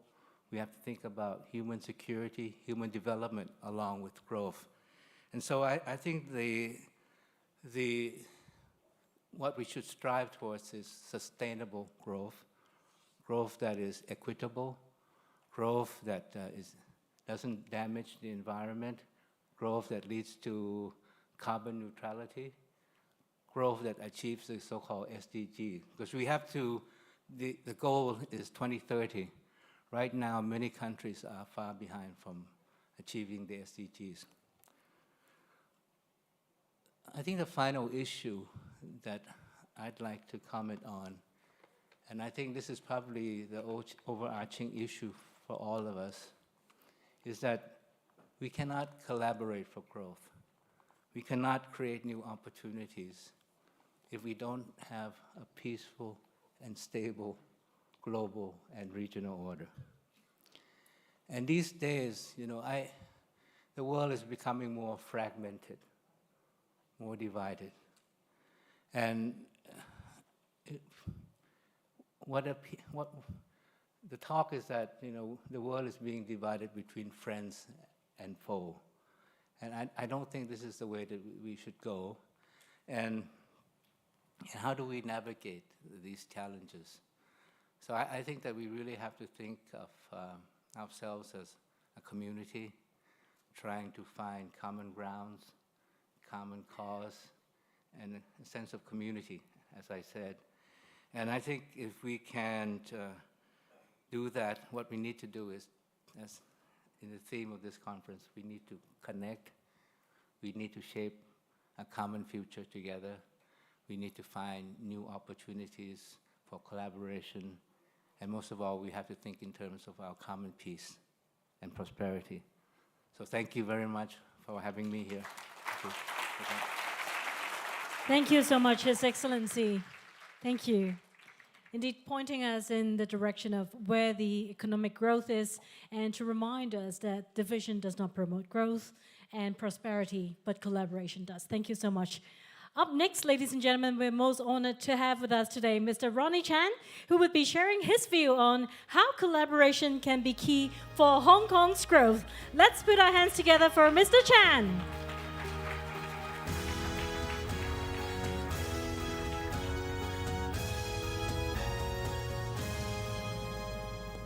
Thank you, Bernard. For the invitation. Frankly, I'm very, very surprised that I was invited.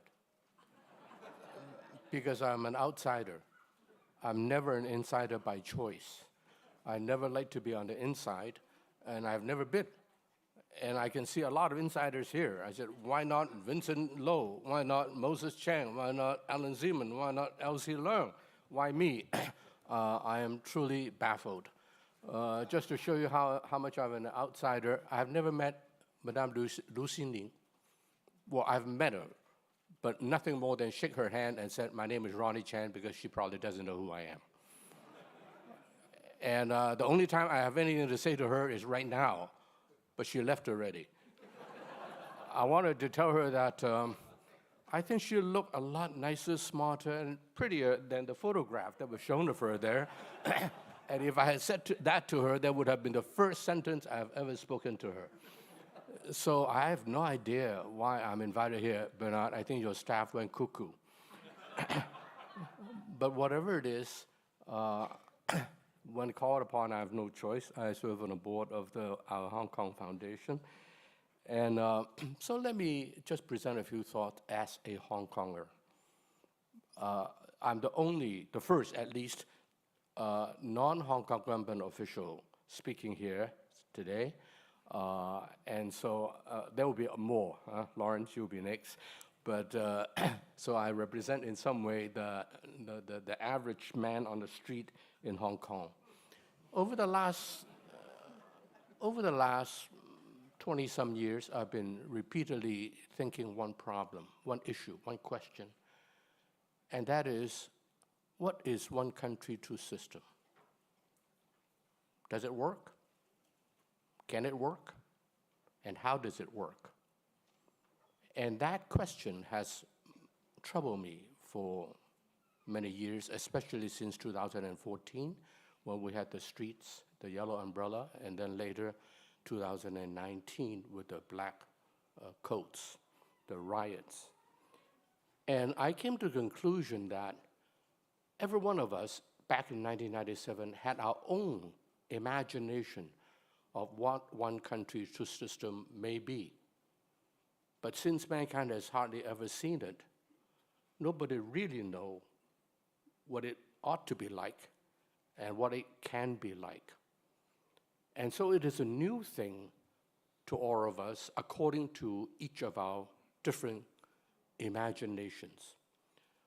Moreover, one country, two system, just like any other human system of government, must evolve over time. They cannot be static. And so whatever your imagination was 27 years ago in 1997, 26 years ago, maybe times have changed. That necessitates your review of your construct, your mental construct of what the one country, two system is. So if we were to see one country system evolving, we should not be surprised. It is a natural course of happenings, not to mention that whatever you imagine or I imagine it to be is nothing more than what you imagine and what I imagine.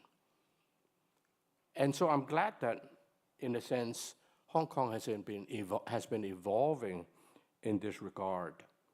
Now, obviously, there are a lot of happenings in the last 26 years that necessitated a lot of changes.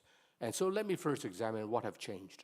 If we don't know what have changed, we don't know what needs to be changed today in order to tailor to a changing world that is around us.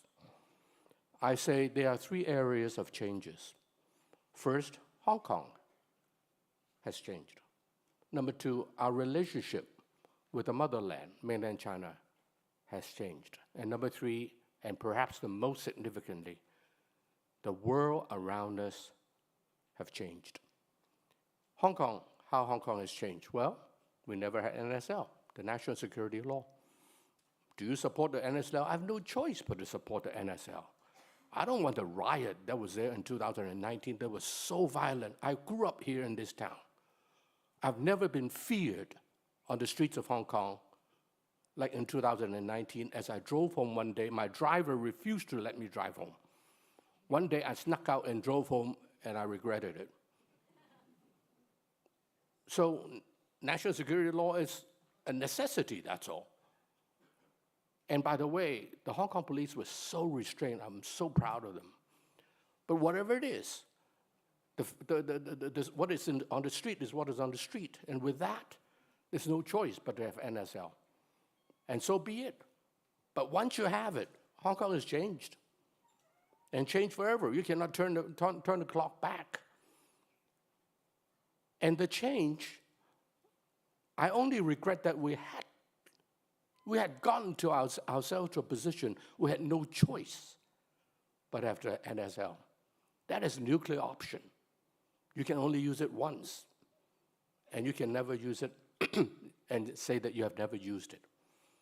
And so I regret that we have gotten to a point where we had to use it, but once we got to the point, we have no choice but to use it, and so be it. I'm a business guy. I'm pragmatic. I need to do business.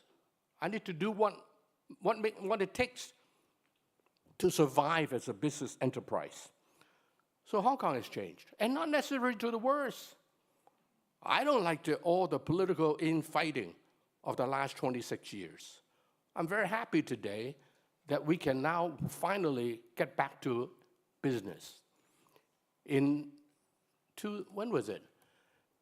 2002, during the Bill Clinton and George H.W. Bush US presidential election, Clinton said something very famous. He said, "Is the economy stupid?"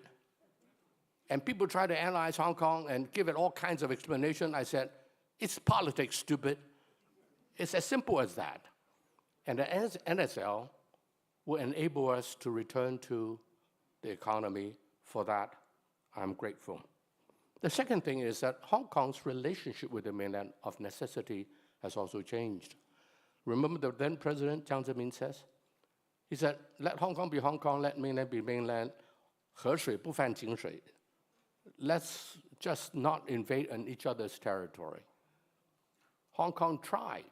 Some people in Hong Kong, unfortunately, tried that, and it cannot end well. And that's dragged the rest of us into the pit. So the relationship of Hong Kong and the mainland will have to change as well. But I, for one, do not believe for a moment that it is cast in stone what that relationship ought to be moving forward. I don't believe that Beijing wanted it to be set in stone either. As long as we respect the bottom lines, 底线, then the rest is okay. And so it is up to we, Hong Kong people, up to us, to define partly what that relationship is and work with Beijing to find out what that relationship ought to be. But that which worries me the most is the third area that have changed, and that is the world around us have changed. In particular, US-China relationship have changed. Ladies and gentlemen, I present to you the following. 1841, when the Brits took over Hong Kong. Hong Kong has, ever since that time until 2020, part of the international community. Initially, because Britain was a major player in the world, so Hong Kong, being a colony of Britain, was protected under that. And we were part of the world community of players.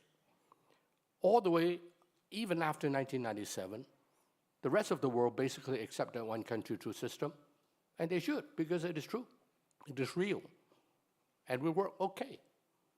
Until 2020, roughly, after the riots of 2019 and the NSL of 2020, the rest of the world, led by the United States, decided to yank Hong Kong out of the international community and lump it together with the rest of mainland China. Interestingly, the rest of mainland China is striving hard to be part of the international arena in almost every area of human endeavor. Yet if the number one country in the world, the United States, wants you out, It is not a fun thing to be. And so I see Hong Kong being yanked away from the international community, beginning with academic exchange, then with specific products, and then with people exchange, and then finally, perhaps, well, I should take away the word perhaps, even with capital exchange. And so in those 4 areas, Hong Kong will come under increasing pressure from the international arena. It will do well for Hong Kong to recognize the time and preserve ourselves, protect ourselves accordingly. We can only rely on 2 things. Number one, when some people hurt Hong Kong, it may end up hurting themselves even more. But no one can prevent a nation from hurting others by hurting themselves even more. And it is known to have done that over and over again. When the Russian US dollar accounts are frozen, who get hurt the most? I came to the conclusion the one who gets hurt the most, and many people increasingly agree with me, is the US dollar. And when US dollar is hurt, who get hurt the most? So these are hard geopolitical facts that Hong Kong is facing, and we will do well to recognize them and prepare ourselves accordingly. And these are not things that Hong Kong alone can handle. These are international affairs. These are areas that Hong Kong has to work closely with Beijing in order to have a hope to protect ourselves. So my last point is the following. Where is Hong Kong's economic future? I happen to believe that Hong Kong's economic future is fine. I don't know if we will thrive in the old days of growing at 7-8% per annum. I don't know about that. But if we grow at 3% per annum for the next 10, 20 years, it's not the end of the world. So I don't think that Hong Kong's economy is doomed. No, for not a moment. I just wrote in my letter to shareholders that my company has no intention to leave Hong Kong as a headquarters because we think this is still the best place for us to do business, and we have all intention to stay here, although our income will increasingly come from the mainland of China. Why not? If that's where the money is, that's where the money is. But we have no intention to leave Hong Kong. So where are the opportunities for Hong Kong? Number one, like it or not, and I've been saying this for the last 25 years, just like Hong Kong people seem to be deaf. But I think that now I may have a little bit more welcoming ears. And that is, Hong Kong's economic future must be the mainland of China. It doesn't mean that we will replace our relationship with the rest of the world. I still travel 70% of the time outside of the mainland of China. I'm still in America every month. I'm still in Europe every other month or more. In the Middle East, Southeast Asia, I'm there all the time. Because that's where the opportunities are, and that's what will serve Hong Kong well. However, if Hong Kong people does not know to connect more tightly economically with the mainland of China, then sorry, Hong Kong does not deserve to thrive. Hong Kong is privileged to be on the footstep of the mainland of China. And as Lee Kuan Yew, someone who I respect tremendously said, there's one thing he admires Hong Kong, and that is our geography. And if we don't appreciate ourselves and take advantage of it, who is there to blame but ourselves? So like it or not, Hong Kong's future, economic future, is inextricably tied to that of mainland China while keeping relationship with the rest of the world. In the past, there were ideological barriers on the parts of many that want to keep Hong Kong economically away from the mainland of China. There were such dumb people in Hong Kong in the last 26 years, including surrounding Mr. Zheng when he was the chief executive of Hong Kong. Thank God those people are now out of the window. It's time, ladies and gentlemen, that we should get back to the basics, where the money is. Somebody asked a bank robber, we're not a bank robber in Hong Kong, we're really good people here. Some people asked a bank robber in America, he said, why do you rob a bank? He said, well, that's where the money is. And he said, why do you want to go into mainland China? I said, that's where the money is. Just as long as you make it legally and properly, why not? And so I think that Hong Kong, our future, no doubt, our economic future is tied to that of the mainland China while preserving our connectivity with the rest of the world. However, the connectivity with the rest of the world may also change. For example, today, America doesn't welcome Hong Kong because they don't welcome mainland China. It's nothing, they're not against us per se, but like it or not, your peripheral damage is absolutely true. You disagree, I'll be happy to buy you lunch. I'm a business guy. Anyway, so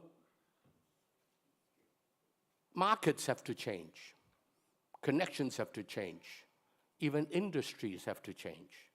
We have to develop new areas of expertise. We have to develop new businesses, new connections, new relationships around the world in order to keep ourselves economically vibrant. The second area, of course, is technology. Like it or not, the last 20, 30 years since Hong Kong's return to the mainland of China was the time that mainland Chinese technology took off. And Hong Kong has been left behind to a good extent. Several reasons. Some people say land is too expensive. That's true, but land price is coming down. There's no model, successful model, that's true, but they are coming. I know some of them. Our universities are very good. And finally, I think the ability for us to bring scientific research into commercialization is good. Finally, people say Hong Kong's market is small. I say, true, true. But why should Hong Kong be your market? Why should the world not be your market? Why should Southeast Asia not be your market? Why should mainland China not be your market? So my last advice to Hong Kong people is, don't think Hong Kong. That's a sure way to not make a lot of money. Think China, including Hong Kong, of course. Think the region, and think the world. Broaden yourself. So my last thinky little suggestion. You know, in the 1950s and 60s when I grew up, in Hong Kong, apart from English, what language was the most revered? If you speak that language, people bow to you. What is that? 1950s and 60s. Shanghai-hua, Shanghainese. 20 years later, in the 1970s, they were replaced by the Cantonese because the children all speak Cantonese, right? But in the 1990s, I began to hear Putonghua, first in Taiwan and in South Geiwan or somewhere. And then 10 years later, it moved to North Point, it moved to Causeway Bay, and then it moved to Wan Chai. In the last 10, 15 years, it's all over the place. In fact, these guys are better educated than the average Hong Kong. They're more wealthy than the average Hong Kong. So hey, why are you against them? Well, we're not against them. We just have a problem. Our Putonghua is not that good. So I suggest that Hong Kong people better get out of your butt and start speaking Mandarin or Putonghua for business purposes. At home, sure, Cantonese is great. If I curse you, haven't begun with the 18th generation, I haven't started yet. That's a Cantonese. But leave it to the home for business, for academia, for schooling. I suggest that we speak Putonghua, blend with those new Hong Kongers. I don't know the number of it, it's a lot of it. as a businessman, how to maximize the return on asset is important. And we have so many Putonghua people in the last 20 years who have come to Hong Kong that are great asset to Hong Kong. Let's make sure that our return on asset is very high by taking advantage of them, blending with them, welcoming them into our society, making them part of us. Hong Kong will do well. Thank you. Thank you so much, Mr. Chan. I think you would agree that deserves another round of applause. Thank you, Mr. Ronnie Chan.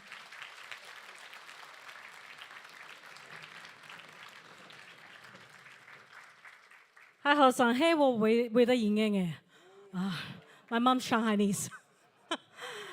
All right, ladies and gentlemen, we have heard from 3 distinguished speakers. First off, beginning from the academia, from an academic perspective, how the proliferation of focus and commitment in academics in this region would benefit Hong Kong. And then from His Excellency on the concept of furthering collaboration, as well as the importance of having Hong Kong connecting with other regions. And of course, from Mr. Ronnie Chan just now, who highlighted the different changes that we observe here in Hong Kong, and for us to be well aware of the fact that Hong Kong is based, but we need to look beyond the market of Hong Kong for benefiting our economic investments. So I think that was a great start for the forum discussions.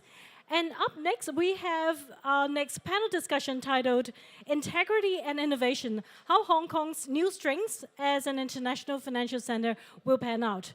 Well, I think you would agree with me that innovation has been at the forefront of different types of industries. And in particular, with the finance industry, it has become a buzzword. Different financial products, the latest fintech, etc. However, with the technology advancement, there is also associated risks, so occupied also with a lot of international spotlight. So as an international financial hub, how does Hong Kong ride the undercurrent of both the technological advancement as well as the potential risks that we're about to face, and ensure that our regulatory system is solid and strong to foster creative industries operating in this region? Up next, we will be inviting on stage soon enough 6 eminent speakers to discuss the topic. So please join me in welcoming our speakers on stage, and they include Mr. Joseph Chan, Under Secretary for Financial Services of the Treasury. Welcome, thank you for joining us. Mr. Lawrence Lee. Welcome, Mr. Lee. Mr. Nicholas Agustin. Thank you for joining us. Mr. David Lau. Welcome, thank you for joining us. And Ms. Angel Ng, our speakers for the session. And our moderator for the panel, Mr. Daryl Ng. Let's welcome Daryl on stage.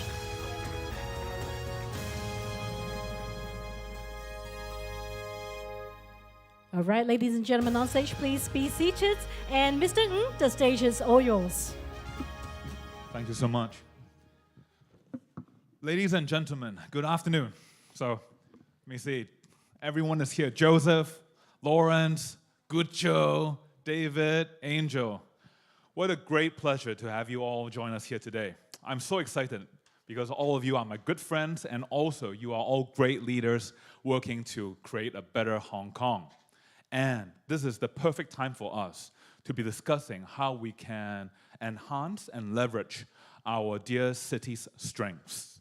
As China reopens after the pandemic, as globalization shifts its gear in face of geopolitical uncertainty, Hong Kong must keep innovating and improving to show the world our attractions and to support our motherland in all ways. From renminbi internalization to fintech, from blockchain finance to family wealth management, I look forward to hearing from you all what you have to say on these very good topics. Joseph, the global financial landscape has changed significantly since the start of the pandemic. How would Hong Kong government characterize our new role in this landscape, and what new doors have opened for the city as IFC? Thank you, Dale. And well, first of all, I'd like to thank Bernie and the foundation for having me here today. Well, before we talk about the future, we mentioned about pandemic and the changes over the last few years. I want to first do a quick recap of where we stand as an international financial center. Because although the pandemic did affect many ways in our lives and the economy in terms of disrupting the supply chain and also how being business was conducted, I think from the financial market perspective, our figures remain strong, and I'll share that with you. If we look at the equity market last year and funds raised through IPO, we ranked number 4 in the world. Actually, number 1 and 2 was Shanghai and Shenzhen. Number 3 was NASDAQ. So if you're talking about capital free flow market, we actually ranked number 1 in Asia or number 2 in the world. In bond market, we ranked number 1 as a center for arranging Asian international bonds 7 consecutive years, topping the league table. Insurance, we continue to rank number 2 in the world and number 1 in Asia in terms of insurance density and insurance penetration rate. If we look at the banking system, despite the fact that in the last year or two, globally, there were pressure on liquidity, so on and so forth, the total amount of bank deposit in Hong Kong grew by 4.6% in 2021 and grew by another 1.7% in 2022. When it comes into asset and wealth management business, the latest report was released last year. At the end of 2021, our AUM reached close to $4.6 trillion across 19, 20, and 21 through 2 years of pandemic. We actually grew by 48% of AUM across that 3-year period. So you reckon that despite the challenge from pandemic, it might have changed a certain way how we conduct business, but we continue to be in a position of strength and position of scales. And indeed, our business on the market kept growing.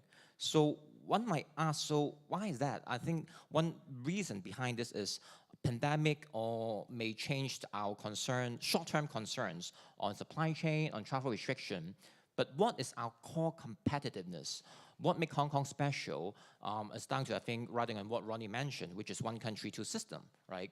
Under one country, we provide preferential access to the mainland market.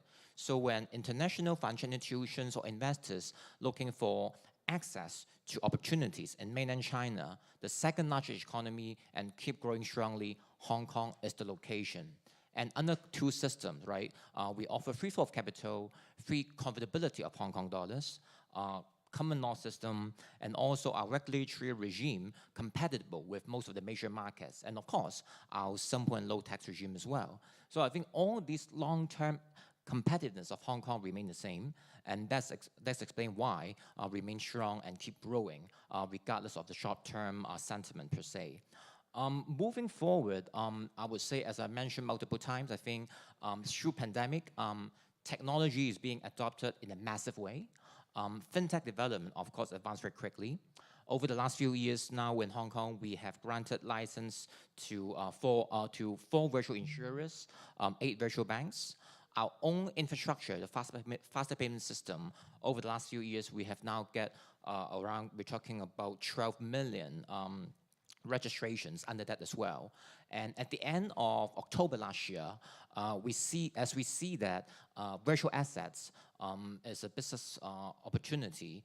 It poses certain challenges because of the technology, blockchain and so, but I think what we should do is we should embrace the challenges and leverage on that to capture business opportunities.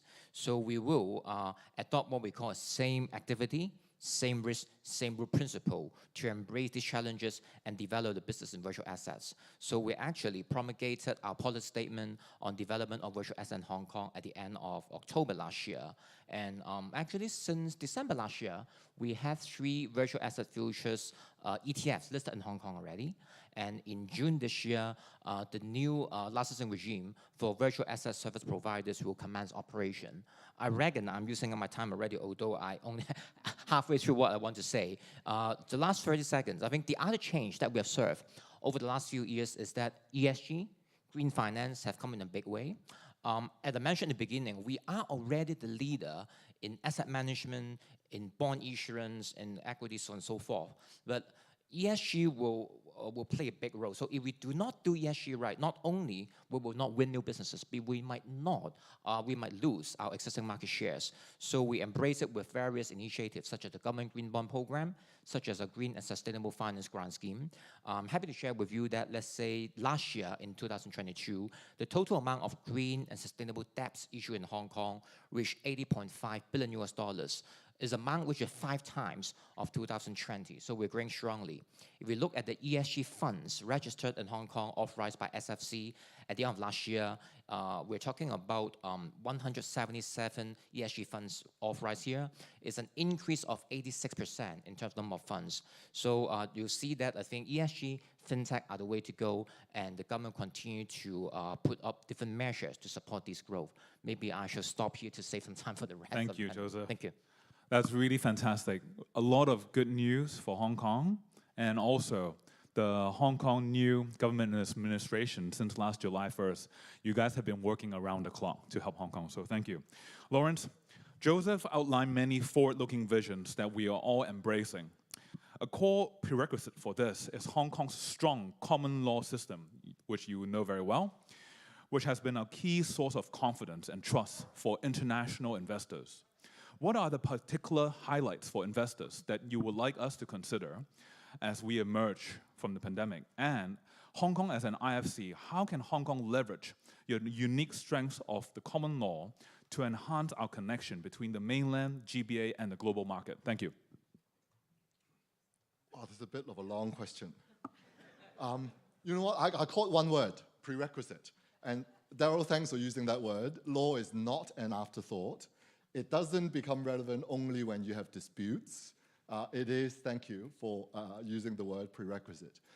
On a personal note, could I begin on a personal note by saying I was sitting here listening to the beginning speakers, and I thought to myself, I texted Bernie, who's left, oh, culture and law are the 2 new topics now.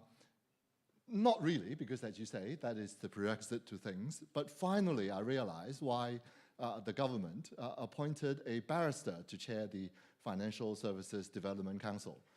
So I actually do have something to say, I suppose. And it is this.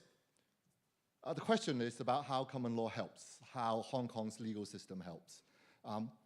To answer the question, let's pause. When we think about finance and law, we tend to think about securities law, we think about regulation. I know Gu Cho thinks about that a lot, sometimes in positive ways, sometimes not. Interesting relationship between exchange and regulator, where the law comes in to help too. But actually, if you are talking about Hong Kong as an international financial center, or any place as a place to do business, law is relevant to you not just because, and frankly, mostly not because of regulation. It's because it affects you. It affects the banker. And I was sitting there thinking, oh, how am I going to illustrate this? And it occurred to me, I actually do quite a bit of employment cases for financial professionals. I sit on the International Court of Qatar in Doha, and that court has jurisdiction over essentially 4 things: regulatory things, contractual things where they opt for the international court, 3, prudential things, so if it has to do with prudential capital, and 4, which account for a large part of the regulatory tribunals and international courts' work, is employment. And it's because if you want international financial professionals to come work in Hong Kong, they want to operate not just for their professional business, but at a personal level in an environment that they're comfortable with. Their employment is governed by rules they are familiar with. Their property is governed by rules they're familiar with. So people, if you choose to buy a house, if you choose to rent, hopefully a palatial flat, that costs a little bit of money, you want to make sure that all those rights and obligations are familiar to you. And so common law actually comes in many, many ways. I also went to the source of this new hype about common law in Hong Kong, and that comes from the presidency's speech on July 1st last year. I finally got around to reading the full text, I must confess. I mostly relied on press release, but today I went to the full text, and I realized it actually mentions common law twice. First, it mentioned common law as part of Hong Kong's success in one country, two system, and part of the achievements that we have made in the last 25 years, that common law has continued to thrive. So that's looking back. And it mentions common law again, looking forward, as how it will contribute, how it is an essential part of Hong Kong's unique advantage. And I was sitting there thinking, well, it's rare for common law to be mentioned by a national leader. Most national leaders of whatever country tends to pay lip service, and they say rule of law, independence of judiciary, so on and so forth. And so it is an example of a national leader talking about the content of the law, which is rare in itself. And two, if one actually pause and think, you know what, common law it's a essentially British in roots thing, all right? It has grown to be a much more international enterprise, but it is British in roots, English in roots, actually, not even British in roots. And for a Chinese national leader to recognize the value of this, it's truly embracing that, you know what, whatever thing comes out of the English tradition, the American tradition, the Chinese tradition, East or West, if it is good for embracing cooperation, it is good for international development, it is something that China will not hesitate to embrace. And I think that has a higher message, that not only is it practically valuable to Hong Kong as an international financial center, but that also, it shows how at a macro level, this is the kind of thinking that is underpinning the success of anything East-West related, which is you can't ask whether this is East or West as your most important question. You have to ask whether this actually helps the relationship as your question. And to that, I say common law is very, very much helpful to Hong Kong as an international financial center.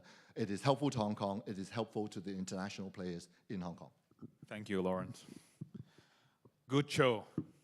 As our main engine of Hong Kong's status as IFC, the Hong Kong EX that you lead aims to distinguish itself as a leading listing global platform. So HKEX has launched numerous initiatives, and most recently, a new set of listing rules. How effective do you think these new rules that you introduce will be attracting more Chinese, more overseas, more international companies to list in Hong Kong? Well, thank you, Darrell. And let me start by perhaps making a linkage in order to answer that question between the title of this event and what we do and what we're trying to do. I mean, the title of progressing through collaboration and connecting the world. These are very, very important. One of the first things that I actually did when I joined the exchange is make sure that, you know, look at the purpose. What's our purpose? What we're trying to do? And we ended up with a purpose which is to connect, promote, and progress our markets and the communities they support for the benefit of all. So it's very important as an infrastructure what we're trying to do, and we're going to achieve this through three strategic principles, three things that we're focusing on. First one, connecting China and the world. And I'm not going to spend time with you because Ronnie already said it, be smart, okay? So connecting China and the world, it makes sense. We have a very unique advantage of being the most Chinese city outside of the mainland and the most international city of China. This is very, very unique. Second one, connecting capital with opportunities. We need to find those linkages of how the financial world can actually help the development of our societies. This is very, very important. Make a link between finance and the real economy. And we spend a lot of time thinking about that. And I'll come back to the listing, which is precisely where this ties, you know, very well. And the third one that we have is connecting today with tomorrow, and that has a lot of implications, not only from the fact that most of the world is moving towards East. In just like 10 years, around 50% of the world GDP will come from Asia. So it makes sense to think about the future and how do we connect today with tomorrow, but also all the technological changes that are happening in our world and the importance of technology and how do we take advantage of that and how do we leverage all these changes in the industry. Now, with respect to listing, in 2018, we made some fundamental changes to our listing rules. And 3 things that were changed in particular. One, we made it easier for new economy companies to list. Many new economy companies had weighted voting rights, and it was very, very difficult to access the Hong Kong market because those economies were reliant on some innovators, some founders that were critical to the success of the companies, and they preferred to have, weighted voting rights. So that change was implemented together with also the possibility of attracting some companies that decided to list in the US, and since they didn't have that possibility, and so providing an easy way for companies to come back to Hong Kong. That was extremely successful. Since then, about $1 trillion Hong Kong dollars was raised through 265 new economy companies that decided to come back to Hong Kong or to list in Hong Kong or to choose Hong Kong. Another one was the decision to change a regime to allow Hong Kong to develop as a biotech fundraising hub. Once again, that was extremely successful. 112 companies since 2018 have actually chosen to raise money in Hong Kong. Many of these companies don't even have revenues. These are pre-revenue companies, and they raised over 250 billion Hong Kong dollars. So imagine all that capital being put to work to actually generate, new discoveries, new medicines that are very important for the healthcare industry. And then we have to continue thinking. And we're now focusing on some important areas. And I'll mention just 2 of them, given that they are very much in the news lately. One of them is the new chapter that we have developed. It's called Chapter 18C, to take into account the companies of tomorrow. These are companies in artificial intelligence, companies that will try to develop new technologies to capture carbon, for example. Companies in advanced computing, food technology. Some of those companies don't have revenues, and they wouldn't make it to our main board listing requirements. But with these new rules, essentially, if you have the right investment in R&D, if you have the right capital partners, then you would qualify. So that new chapter has generated a lot of attention. The other thing that is also important in the idea of connecting with the world, and this is incredibly important. Typically, many people think of, Hong Kong is just like a way of capturing international money to actually put it to work for Chinese companies. Actually, what has been done in the last year is something quite the opposite. It's allowing international companies to come and list in Hong Kong and take advantage for the first time of that pool of capital from the mainland that will now be able to participate in investment opportunities internationally. Now, there are some requirements that need to be followed, but the reality is the opportunity for southbound investors from the mainland through Stock Connect to participate in companies that are listed in Hong Kong that qualify for Stock Connect. It's just so important, because that narrative of Hong Kong is just to finance Chinese companies and use international capital. It's not really like that. The objective is to make this a two-way flow, to make it a capital center where capital and opportunities can meet. And it doesn't matter if it's international capital or domestic Chinese capital, and it doesn't matter if it's opportunities from anywhere in the world. If we can do that, we're going to create a critical mass in certain industries, particularly around technology, that is going to be incredibly exciting for the future. Good job. I hope that you will lead Hong Kong Stock Exchange to be the global IPO champion this year, okay? So, David, as Gucho just said, Hong Kong's value has much to do with us being core part of China. What, in your opinion, is the greatest value of one country, 2 systems? And as Hong Kong and China emerges from the pandemic, and seeks to re-engage with the world, what advice would you give all of us friends here who are seeking to tell the story of one country, two systems on the international stage? Thank you. Well, thank you. Thank you, firstly, Daryl, for shortening the session and collaborating so I can catch a flight to Beijing straight after this. That's very kind and thoughtful. And secondly, thank you for this question, because I'm so glad that all the previous speakers has answered the one country, two system so well already. And I've been trying to think how not to repeat all the words of wisdoms that's been shared by everybody. And I just invariably, in being in Hong Kong, thought about food, and in particular seafood. And you know, Hong Kong is such a unique place. And I really remember with family friends and all our previous generations, they're so particular about their seafood, particularly the fish in Hong Kong.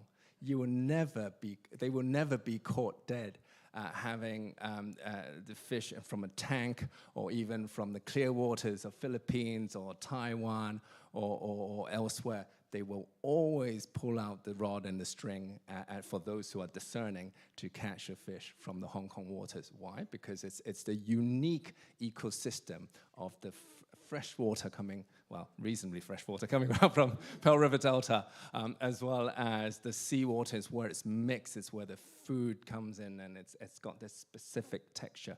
And this is exactly the uniqueness of Hong Kong people that people talk about. It really is, it really is special. And I think this is where one country, two system is completely unique. It isn't present in anywhere else. There are people that misconstrued and look at with some lack of confidence. But I think this is what exactly makes it thrive. And I think, Lawrence, primarily it is this two system. It is a common law system that frames the financial framework, that frames opportunities for companies in China to come to Hong Kong. It frames international investors to come to Hong Kong. It helps all the building blocks for the stock exchange and everything. And I think that's absolutely necessary to be kept. Now, I think when we look at what we need to speak about the two system and the threat of it is clearly the threat of not two systems. and so that's exactly what we need to protect ourselves with. I think that sometimes when we look at, and so much work and efforts has been done just in the financial industries on connects in the stock exchange between banks of Angel and ourselves, it's very easy to be tempted to the path of least resistance, but it's critically important to hold the legal integrity of Hong Kong and to really hold this separate system. I think the key word to take away is we're trying to drive unity and not uniformity. It's very easy for Hong Kong to have a big pipe of renminbi, a big pipe of capital, and become just another city of Hong Kong. But that's where we have to sort of valiantly defend and continue to speak the unique system here, continue to court the international investors, international companies that comes here. Gucho, ourselves, everybody has been to the Middle East this year multiple times, bringing the companies here. This is the new phase. We already had, speaking a little bit about capital, we are already, as Gucho mentioned, has phenomenal build on the connects to bring investors to Hong Kong, into the Hong Kong market, both fixed income and equity, as well as going in through the Q fee. This is almost a 20-year anniversary now. There are much more to do in terms of now bringing companies apart from Chinese companies. Here we have a rather heavy loaded Chinese skew for good reasons. I mean, I think around 80% of market cap and turnovers are really Chinese related companies, and H shares, red chips, and Chinese private companies. There's a lot more room to bring Hong Kong as a truly one of the top 3 financial centers to let them to raise capital, etc. here. This is where renminbi internationalization is phenomenally important. Ronnie spoke about whether there is a risk of the geopolitical tension, there is a risk of the dollar landscape that Hong Kong serves so well as a peg currency. Renminbi internationalization will be a critical piece of the equation. And I think we ran through, again, pretty much about 20 years of that journey. It's quite tricky to trade sometimes when you run for a decade of a currency movement that's largely appreciating and have a high interest rate environment. It would drive one-sided behavior on that. 2016 changed that as renminbi first depreciated after the movement in 2005.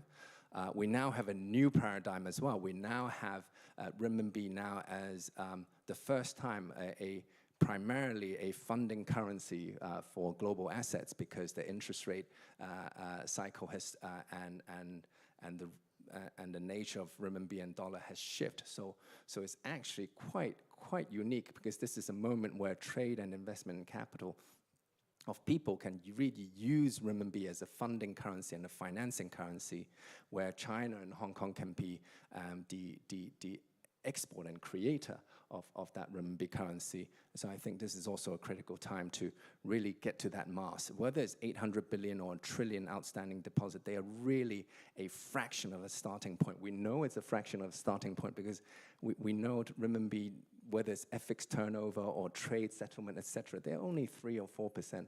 3 or 4% of a currency of the largest trading state is just a very underrepresenting volume. So I think much more work to do there. Thank you, David. Safe trip to Beijing tonight at 7. Angel, in 2022, Citigroup recognized and named Hong Kong as one of the 4 global wealth hubs, including London, Singapore, and UAE, and recentered its focus towards wealth management, which you lead at Citi. What factors have made Hong Kong a primary global wealth hub relative to other cities, and how is Hong Kong well suited for the development of new products, particularly in wealth management? Thank you. Thank you, Daryl. And you put me in a very difficult position, because I'm the last one and I got 1 minute and 13 seconds to answer the question. And it's a very difficult act to follow after David when he used the analogy of freshwater fish catching, seafood, for talking about renminbi internationalization. So first and foremost, your first sentence is correct, okay? We are doubling down in investing in wealth management in this part of the world. And there are several key reasons for that, and I just want to cite several facts, to support that. First and foremost, everybody talks about the rise of the Asian middle class, and it is very true. The Asian middle class actually rise a lot, right? From 2 billion to 3.5 billion of middle class that is coming from Asia. And it constitutes about 65%, it will constitute 65% of the world middle class size. So that is where the money is. And I love money, I particularly love other people's money, managing them. So this is where, the business is. And secondly, millionaires, in the past 3 years, both China and India has doubled the size, the number of millionaires. And the third fact, very simple, billionaires. We have 950 billionaires in Asia, which is outnumbering all the rest of the region in the world, okay? So where the money is? Here, okay? So when we talk about wealth management, I don't think just about the banks. I think all of the company who wants to look for growth needs to double down in Asia for wealth management. Is Hong Kong well positioned for it? Yes. Okay, and the reason is very simple, because we are the gateway of China, period.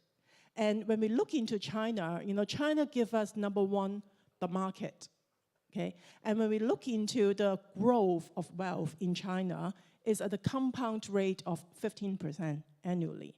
And if it is not the highest, it will be one of the highest growth rate in the world. And when we look into the West, many of the mature economy is at a low single digit. So we have the market, for us to serve, and we have the tool, We have the enabler, for us to serve this wealth management market. If you dissect, a little bit the nature of the wealth in China, there is like two groups of assets. One is physical asset, the other is financial asset. 70% of the wealth in China are under physical asset. That is real estate, property, and 30% are in the financial asset. And within the financial asset, 50% are in deposit and cash.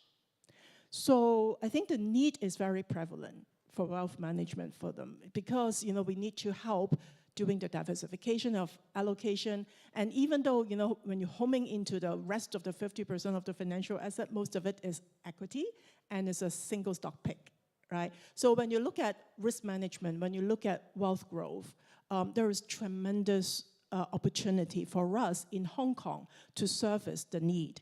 Do we have the enabler here? Definitely. We have the talent. We have the financial infrastructure. The banking industry, the financial industry is very well positioned, to service that. We talk about a lot of the Connect system. We recently have launched the Wealth Management Connect, which also, help us to serve the China market, the wealth management growth a lot better than before. So the long answer to your questions is definitely, Hong Kong is very well positioned. To end, my very quick comment, I think very importantly is not to be complacent. I think we also need to build and continues to build the enablers and the strength, of Hong Kong to be able to continue to serve this market. And I think two areas, which we need to actually three areas, we need to put extra focus on. One, the government has already, started very well on the new policy on family office. And I think that will help a lot because the family office needs is rising very fast, in this part of the world. Secondly is continue to invest in doubling down on financial technology. And thirdly is to look at how we can strengthen our ability to help mainland China on pension management, because this is one of the biggest gap and need as well in this particular market. I'll end my comment there. Thank you so much. Thank you. So this has been a fantastic discussion with excitement, humor, and a lot of new details. It's been a real privilege for me. Hong Kong's financial success and our spirit of innovation are core parts of what makes our city truly one of a kind in the world. There's only one Hong Kong. And thank you all for making Hong Kong an even greater place. Thank you all for listening. Thank you.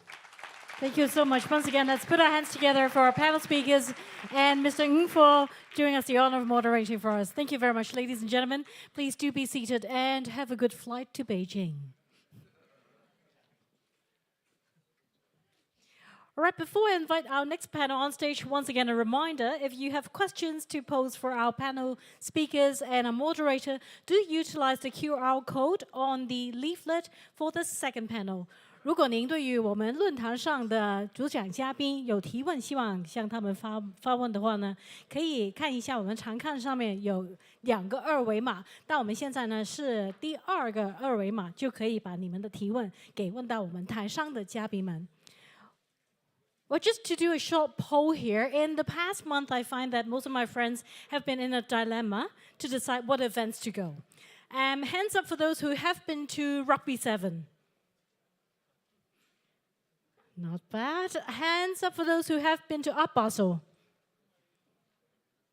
The Innovation and Tech Week.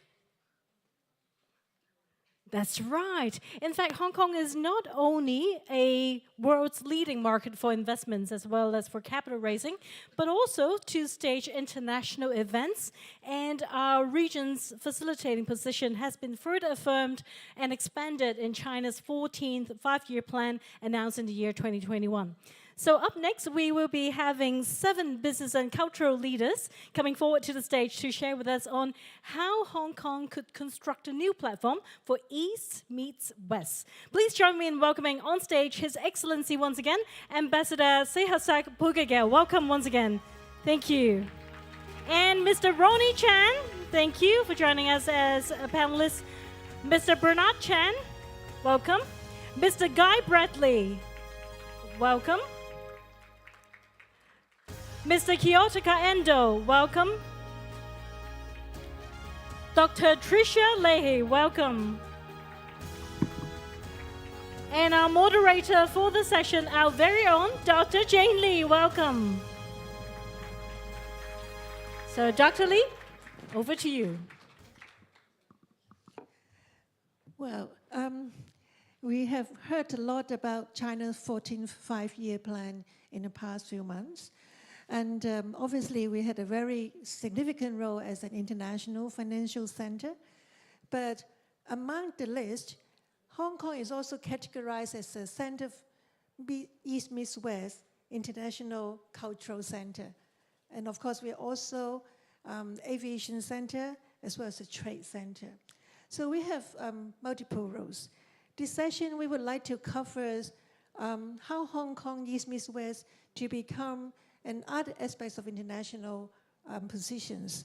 And we are very pleased to have a very distinguished groups of panel with us. And I also invite Ambassador Sihasak as well as Ronnie to come on the stage again if in case we would like to have other questions for them. And in view of the very limited time and our overrun of the sessions, I also plan to shorten and finish it with 30 minutes to hopefully finish on time. And thank you very much for your continued patience with us. Well, first of all, Bernard, you were one of the very, very key persons in the past many years in the building up of our huge West Kowloon complex, cultural complex. And shortly before Hong Kong was normalized, you have already invited Kusama's exhibition to Hong Kong. I heard it was not easy to arrange. You also paid a very quick one-day visit to her to try to invite her to come to Hong Kong in person. What a great effort. And would you like to share with us how you look at the importance of Hong Kong as an international cultural center and your experience in developing the West Kowloon complex? Well, thank you, Jane. First of all, for those of you who have not followed the history of the West Kowloon Cultural District, this whole thing started 25 years ago.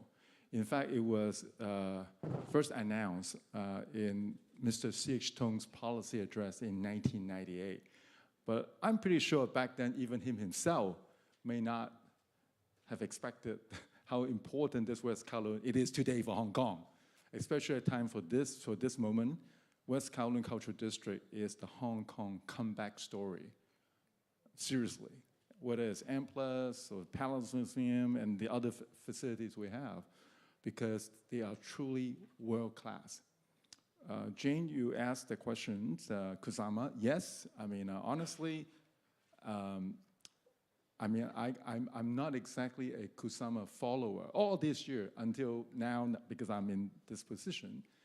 And I was so amazed because an exhibition like Kusama is many years in making. It didn't just happen like 2 months ago when we announced this thing. Years in making, in preparing. And so when I was first being told about these Kusama exhibitions, my first question was, you know, where are these collection came from? Apparently, it's been like unknown for many different places, right? They're unknown to Hong Kong, right? We create this show, but all the paintings came from everywhere. So why would they trust us? Right? Because you can see M+ like a complete startup. We were only open in 2021 November. So why would they trust us, you know, to give us these collection, right? We have no track record before. We do now. We now have a track record. Amazing people. It's like, wow, Hong Kong can do this. But before that, why would they trust us? Would they trust us because it's not just we have the hardware, but we have the software, we have the people. So the people behind M+, they are experts from everywhere, right? When we open M+, we recruit them to Hong Kong to work for us. And they have the track record. They were able to convince to some foundations and all the different counterparts to lend us these things. Similarly, at Palace Museum, why would Beijing Palace Museum entrust us and gave us 900 pieces of, you know, and of the 900 pieces, 160 are Grade 1 treasure from China, from Beijing, on loan to us. Again, because we, LCSD, the Hong Kong government, have track record in showcasing these national treasures. So I think it's a combination, even though both Palace Museum and M+ are startups with no track record, but people entrusted us that Hong Kong can deliver them, and we did. And now even better, now the story is even easier to convince because now they can see what we can deliver, and I can foresee more and more, international collaboration to come, and Hong Kong will continue to able to use West Kowloon to showcase, we Hong Kong as a hub, an arts and culture hub, not just for Hong Kong, for the region, and we should be using this Hong Kong platform to work with our counterparts in the ASEAN, with Japan, and South Korea, and so on. It should not be just us. It's the entire region. I can entirely agree with Ambassador Sihasa earlier comments. This is not just one location. It's this collaboration with the region because the time is Asia now.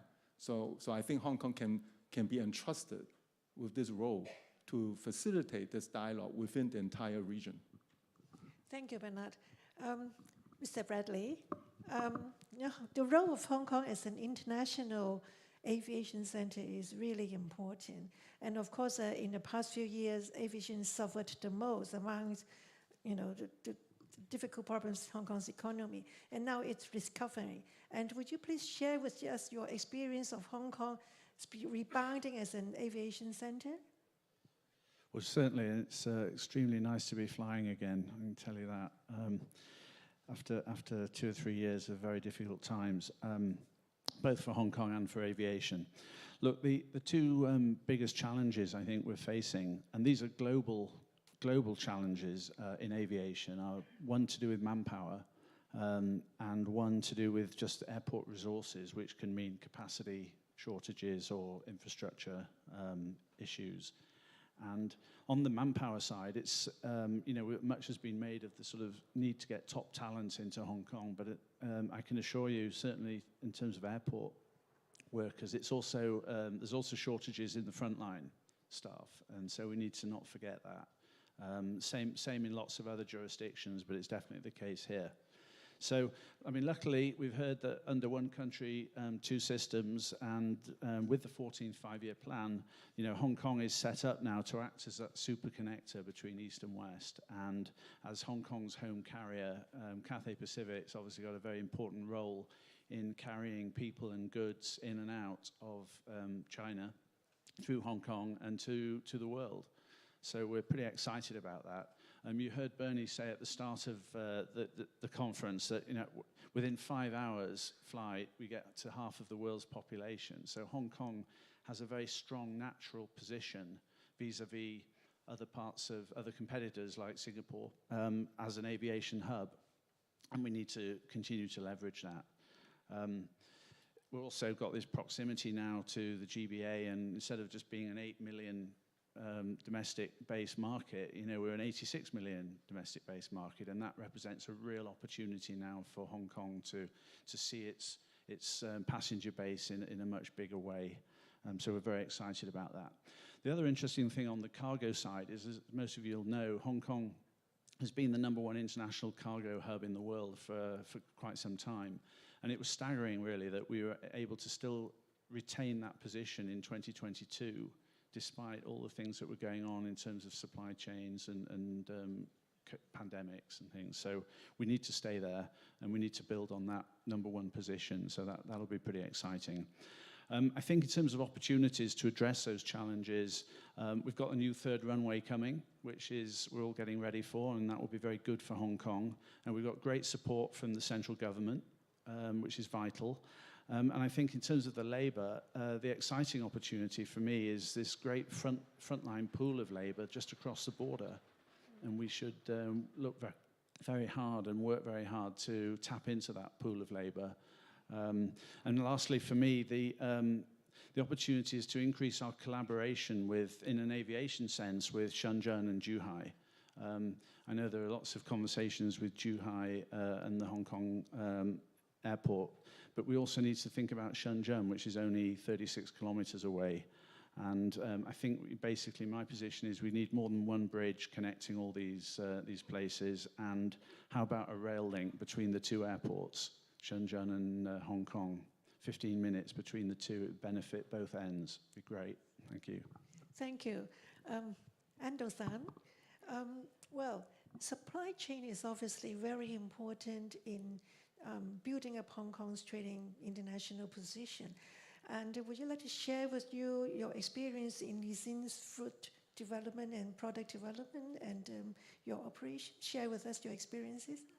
Okay, so I'm an instant noodle man. So I should have some simple, short speech, maybe. Just to talk. Explanation is better. Yeah? Yeah, so Liaison has some international section here, and we try to export our products to US or Australia, not only China. We had a factory here, and also China, in mainland China too. And then, Hong Kong is a very famous show window for mainland China FMCG market, but recently changing to global market, for the global market, because under the COVID, Southeast Asian flavors become very popular in US supermarket, in Australian supermarket. So they try to expand more space for Asian food. And then Hong Kong is a very good market, test market for Southeast Asian flavor or Korean flavors, because US buyers or Australian buyer contact to Hong Kong, what is a popular flavor in Hong Kong, especially about the Southeast Asian flavors. And then this is one of our additional function in Hong Kong. And the supply chain, supply side, Hong Kong is very close to Guangdong and also Fujian. So our factories, mainly GBA area, we had 9 factories, and then materials, and then logistics, everything very efficiency. And we had R&D here, so we can develop our new product here, and then PL to US, Australia, not only China. So this is a very wonderful place, efficiency place in the market for us. This is our Hong Kong Hub Center's function. Thank you very much, Anderson. Trisha, we're very happy to see Hong Kong athletes continue success since the Tokyo Olympics. And of course, the recent success was also really encouraging for us. And you obviously play a very important role in this. And Rugby 7 is also another encouraging event for us. We had 29,000 people enrolled, and about 20% from overseas. Of course, related to this is a series of entertainment, business, and events that happened during the week.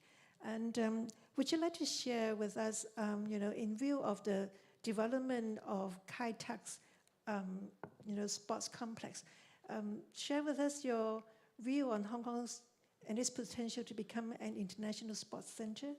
Thank you very much, Jane. Well, first of all, let me begin my comments by saying that we've had some articulation earlier on in the sessions about the increasing polarization of the world and the political conflicts and the exclusionary policies stemming from that. So the first thing that I want to say is, if you want an example of best practice, of fierce competition, and excellent collaboration, look no further than sport. Everything we do, we cannot have a competition without a competition, without engagement with the world, without connection with the world. And the advantage of us in high-performance sport demonstrating the values of a balance between positive competition and collaboration, I feel is a very important lesson for all of us to learn, whether in our business or in our political communities. You mentioned the recent success of the athletes, and of course, the success of the athletes is not that recent. It's actually, they've been developing over the years to the point where they are now a very credible force on the world stage. And this comes back to what Bernard, you were saying earlier. Do we have the profile to actually make a play to attract big events coming to Hong Kong? And the answer is that we do. Just to give you a little context for the performance of the athletes at the Tokyo Olympics, then I'll get to your Kai-Tak question, don't worry.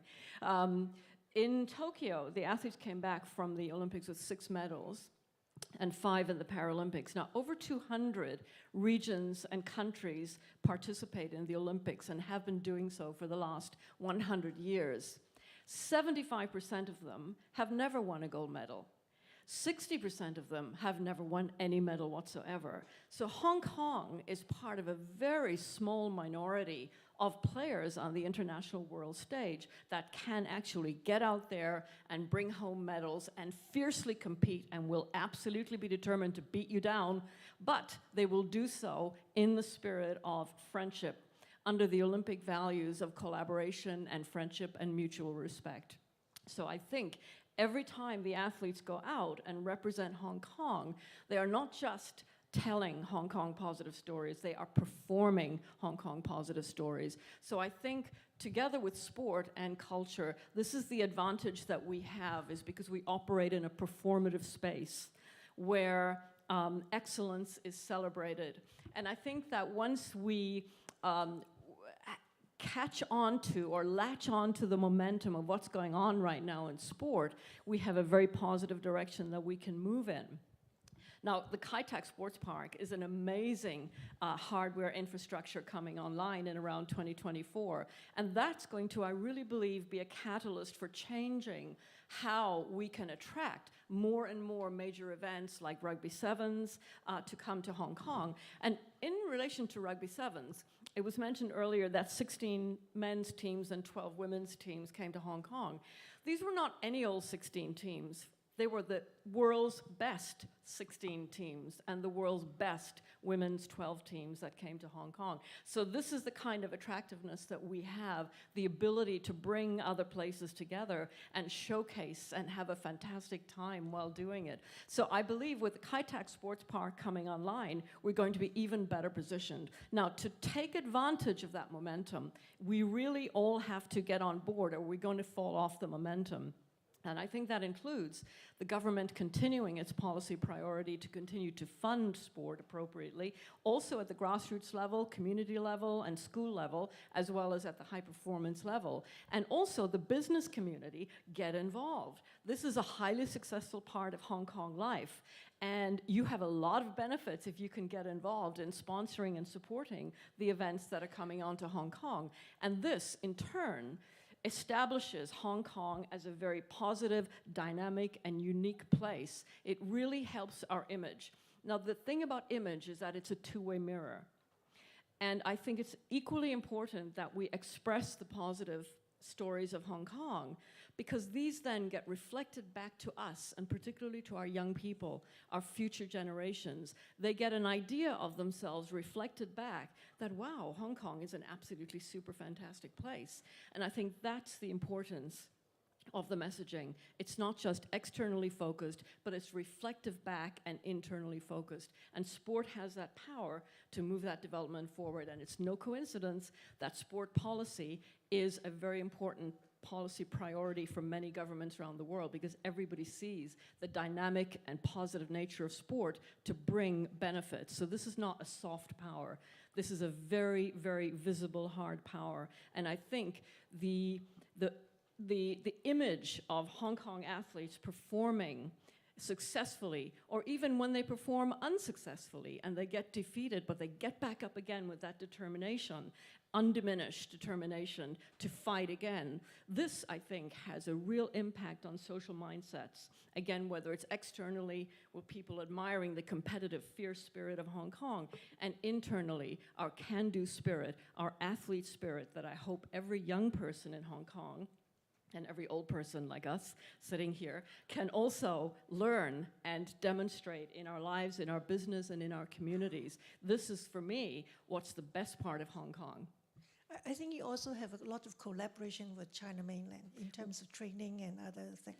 This is unquestionably, we cannot operate without collaboration. So we collaborate with our counterparts in mainland China. We have a number of institutional relationships in mainland China and have done for many years, and we have benefited significantly from that. Also with our ASEAN partners, and also with our wider Asian partners, as well as with our international partners. So we also, similar to what has been mentioned before, see ourselves as part of that dual circulation pathway. We're circulating within the Greater Bay Area, within China, and out into the Asian region, including our ASEAN friends, as well as internationally. So I think sport has a very finessed way of moving through these political barriers and finding ways of moving forward and showing positive collaboration. And don't forget, 2025, the Greater Bay Area, Hong Kong hosted, co-hosted, National Games will be held here in Hong Kong. It's co-hosted by Macau, Guangdong, and also Hong Kong. So this is going to be a spectacular event. Get behind it, make sure you come out to support the athletes, and make sure that you support the events. This will showcase Kai Tak Sports Park in a fantastic way, because with that beautiful 50,000 seat stadium, we're all looking forward to this, and I think the only way is up. Thank you very much, Trisha. Ambassador Sihasak, you just mentioned it is important to have quality and sustainable growth. And obviously, one of the most valuable parts of our Eastern culture is harmony, is collaboration. We talk about dialogue and sharing. Would you like to share with us your ASEAN perspective in this and the role of Hong Kong in contributing to this kind of development of collaboration with Eastern values? Well, of course, we have so-called Eastern value. There's so-called Western value. But the tendency is to create a divide between these Eastern value and Western value. I think what is important is to share these values. And I think what Kun Bernard is doing is very important, because these days, more and more, my concern is that, you try to divide the world between, as I mentioned, friends and foes, democracies and authoritarian regime. I don't think we can divide the world that way, because in the end, everything is indivisible. Indivisible in terms of peace, security, prosperity. And culturally, we should see as a means of bringing countries together. I serve my country on UNESCO, on the World Cultural Heritage. And I think this is what we have to do. See culture as the bridge that brings us together, because we all appreciate culture, And so that for me, East and West, yes, but at the same time, it doesn't mean East is the East, West is the West. Thank you. Thank you.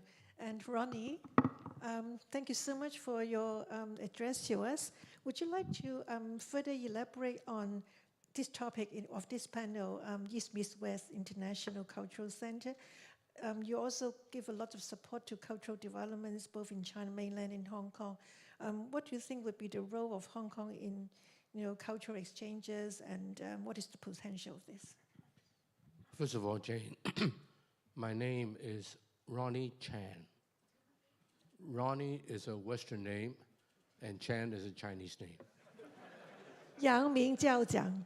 And according to Zheng Yanxiong earlier, the director, let it be. And a lot of people have thought of changing the names, but my father named me after an Australian Jew by the name of Ronnie. So I'm very happy to live with that name for the last 70-some years, and why not for the next 30? So I think that tells you a lot already in itself, that the Hong Kong people is perhaps, for historic reasons, very much of a cultural blending place. We move easily between the East and the West. And when I say East, I don't just mean Chinese. I mean a little bit of Japan, a little bit of Korea, a little bit of Southeast Asia, because Hong Kong people travel so much, and we love all those countries.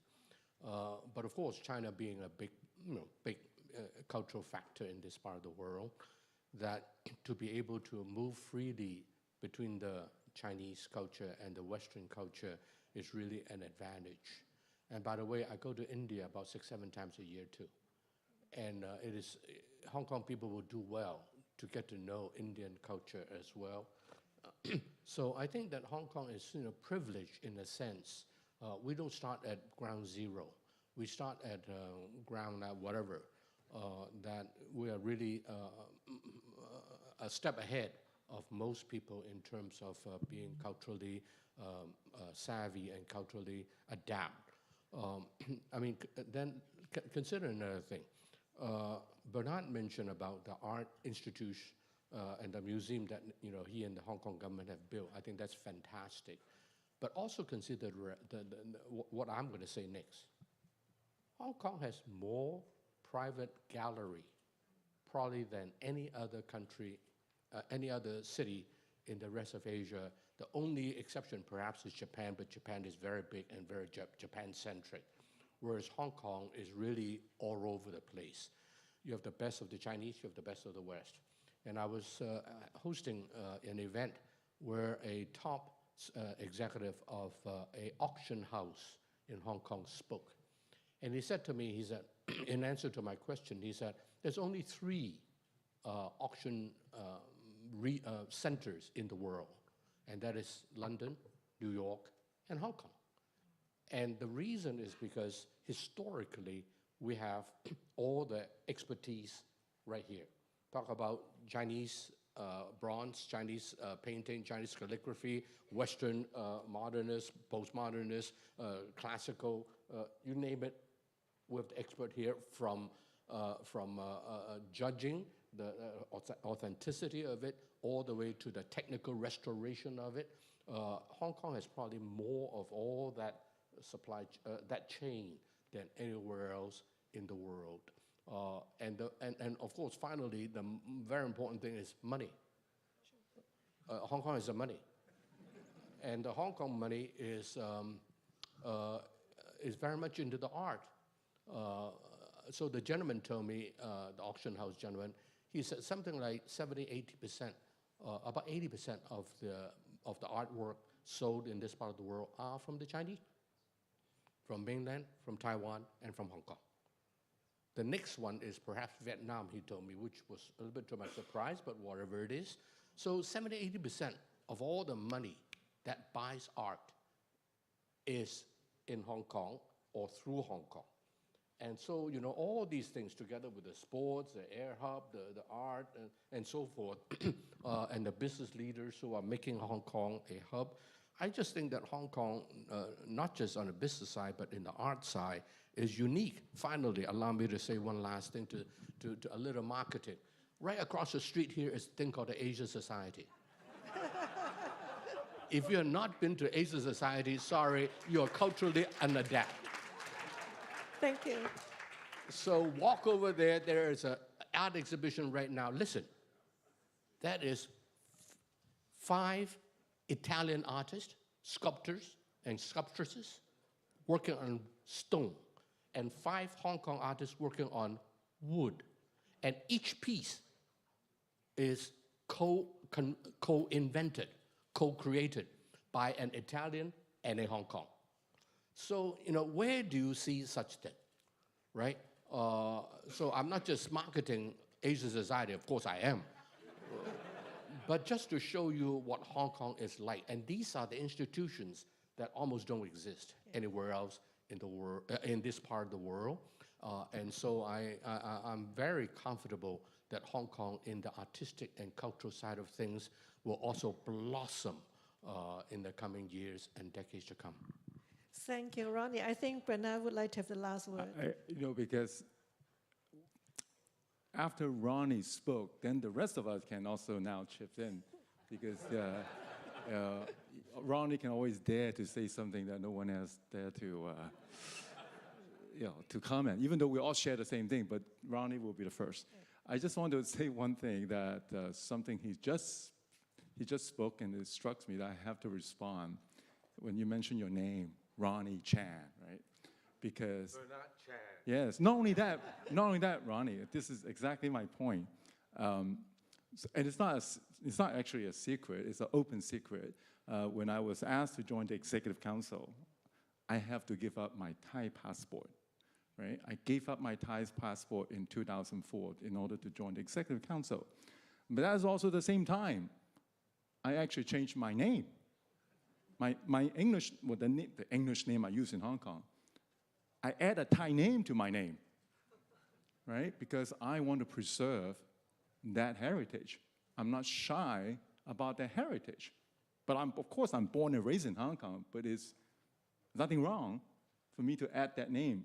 They don't use it for today because it's just too long. But anyway, it's my name.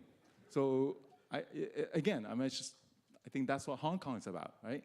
It's about inclusiveness, right? We are an international city. We should be inclusive. And I'm so glad today the message of Director Zheng telling that we should continue Hong Kong the way we have always been. So I think, but of course only after Ronnie spoke, then I dared to comment my name. Well, thank you. And I'm sure that members sharing on the message we just listened tell us that Hong Kong is also a very livable city. We have very good opportunities for sports, arts and culture, music, and of course, good business trading opportunities. And with this point, I should stop here because I want to let Bernard to give the final remarks. Could I have the MC, please? Thank you very much. Let's put our hands together for the panel, shall we? While we still have everyone on stage, could we invite Mr. Bernard Chan to deliver the closing remarks for today, please? Do I do it from here, or we let? Okay, or my first. Well, first of all, thank you, ladies and gentlemen. I know it's been more than 3 hours. When I saw Sir Michael still here with us, and Aaron is here, I feel like, okay, at least you must be creating some value, right? That the rest of you are still here with us after 3 hours long. I hope that you benefit from today's event, especially from all the remarks given by our esteemed speakers, panelists, and so on. And I think especially, I'm not joking, the comment made by Director Zheng early on, I hope you all get the proper translation because his remark is very important, right? In fact, I think that's probably the single most important takeaway this afternoon is it's not just us, it's central government wants Hong Kong to continue the role of Hong Kong being an international city. Not just for China, but for the world. Hong Kong is an international city. But of course, given the 3 years of COVID and so on, and all the negative press, people start to doubt about are we remain as international as we should be. And it's not just the international world doubt us.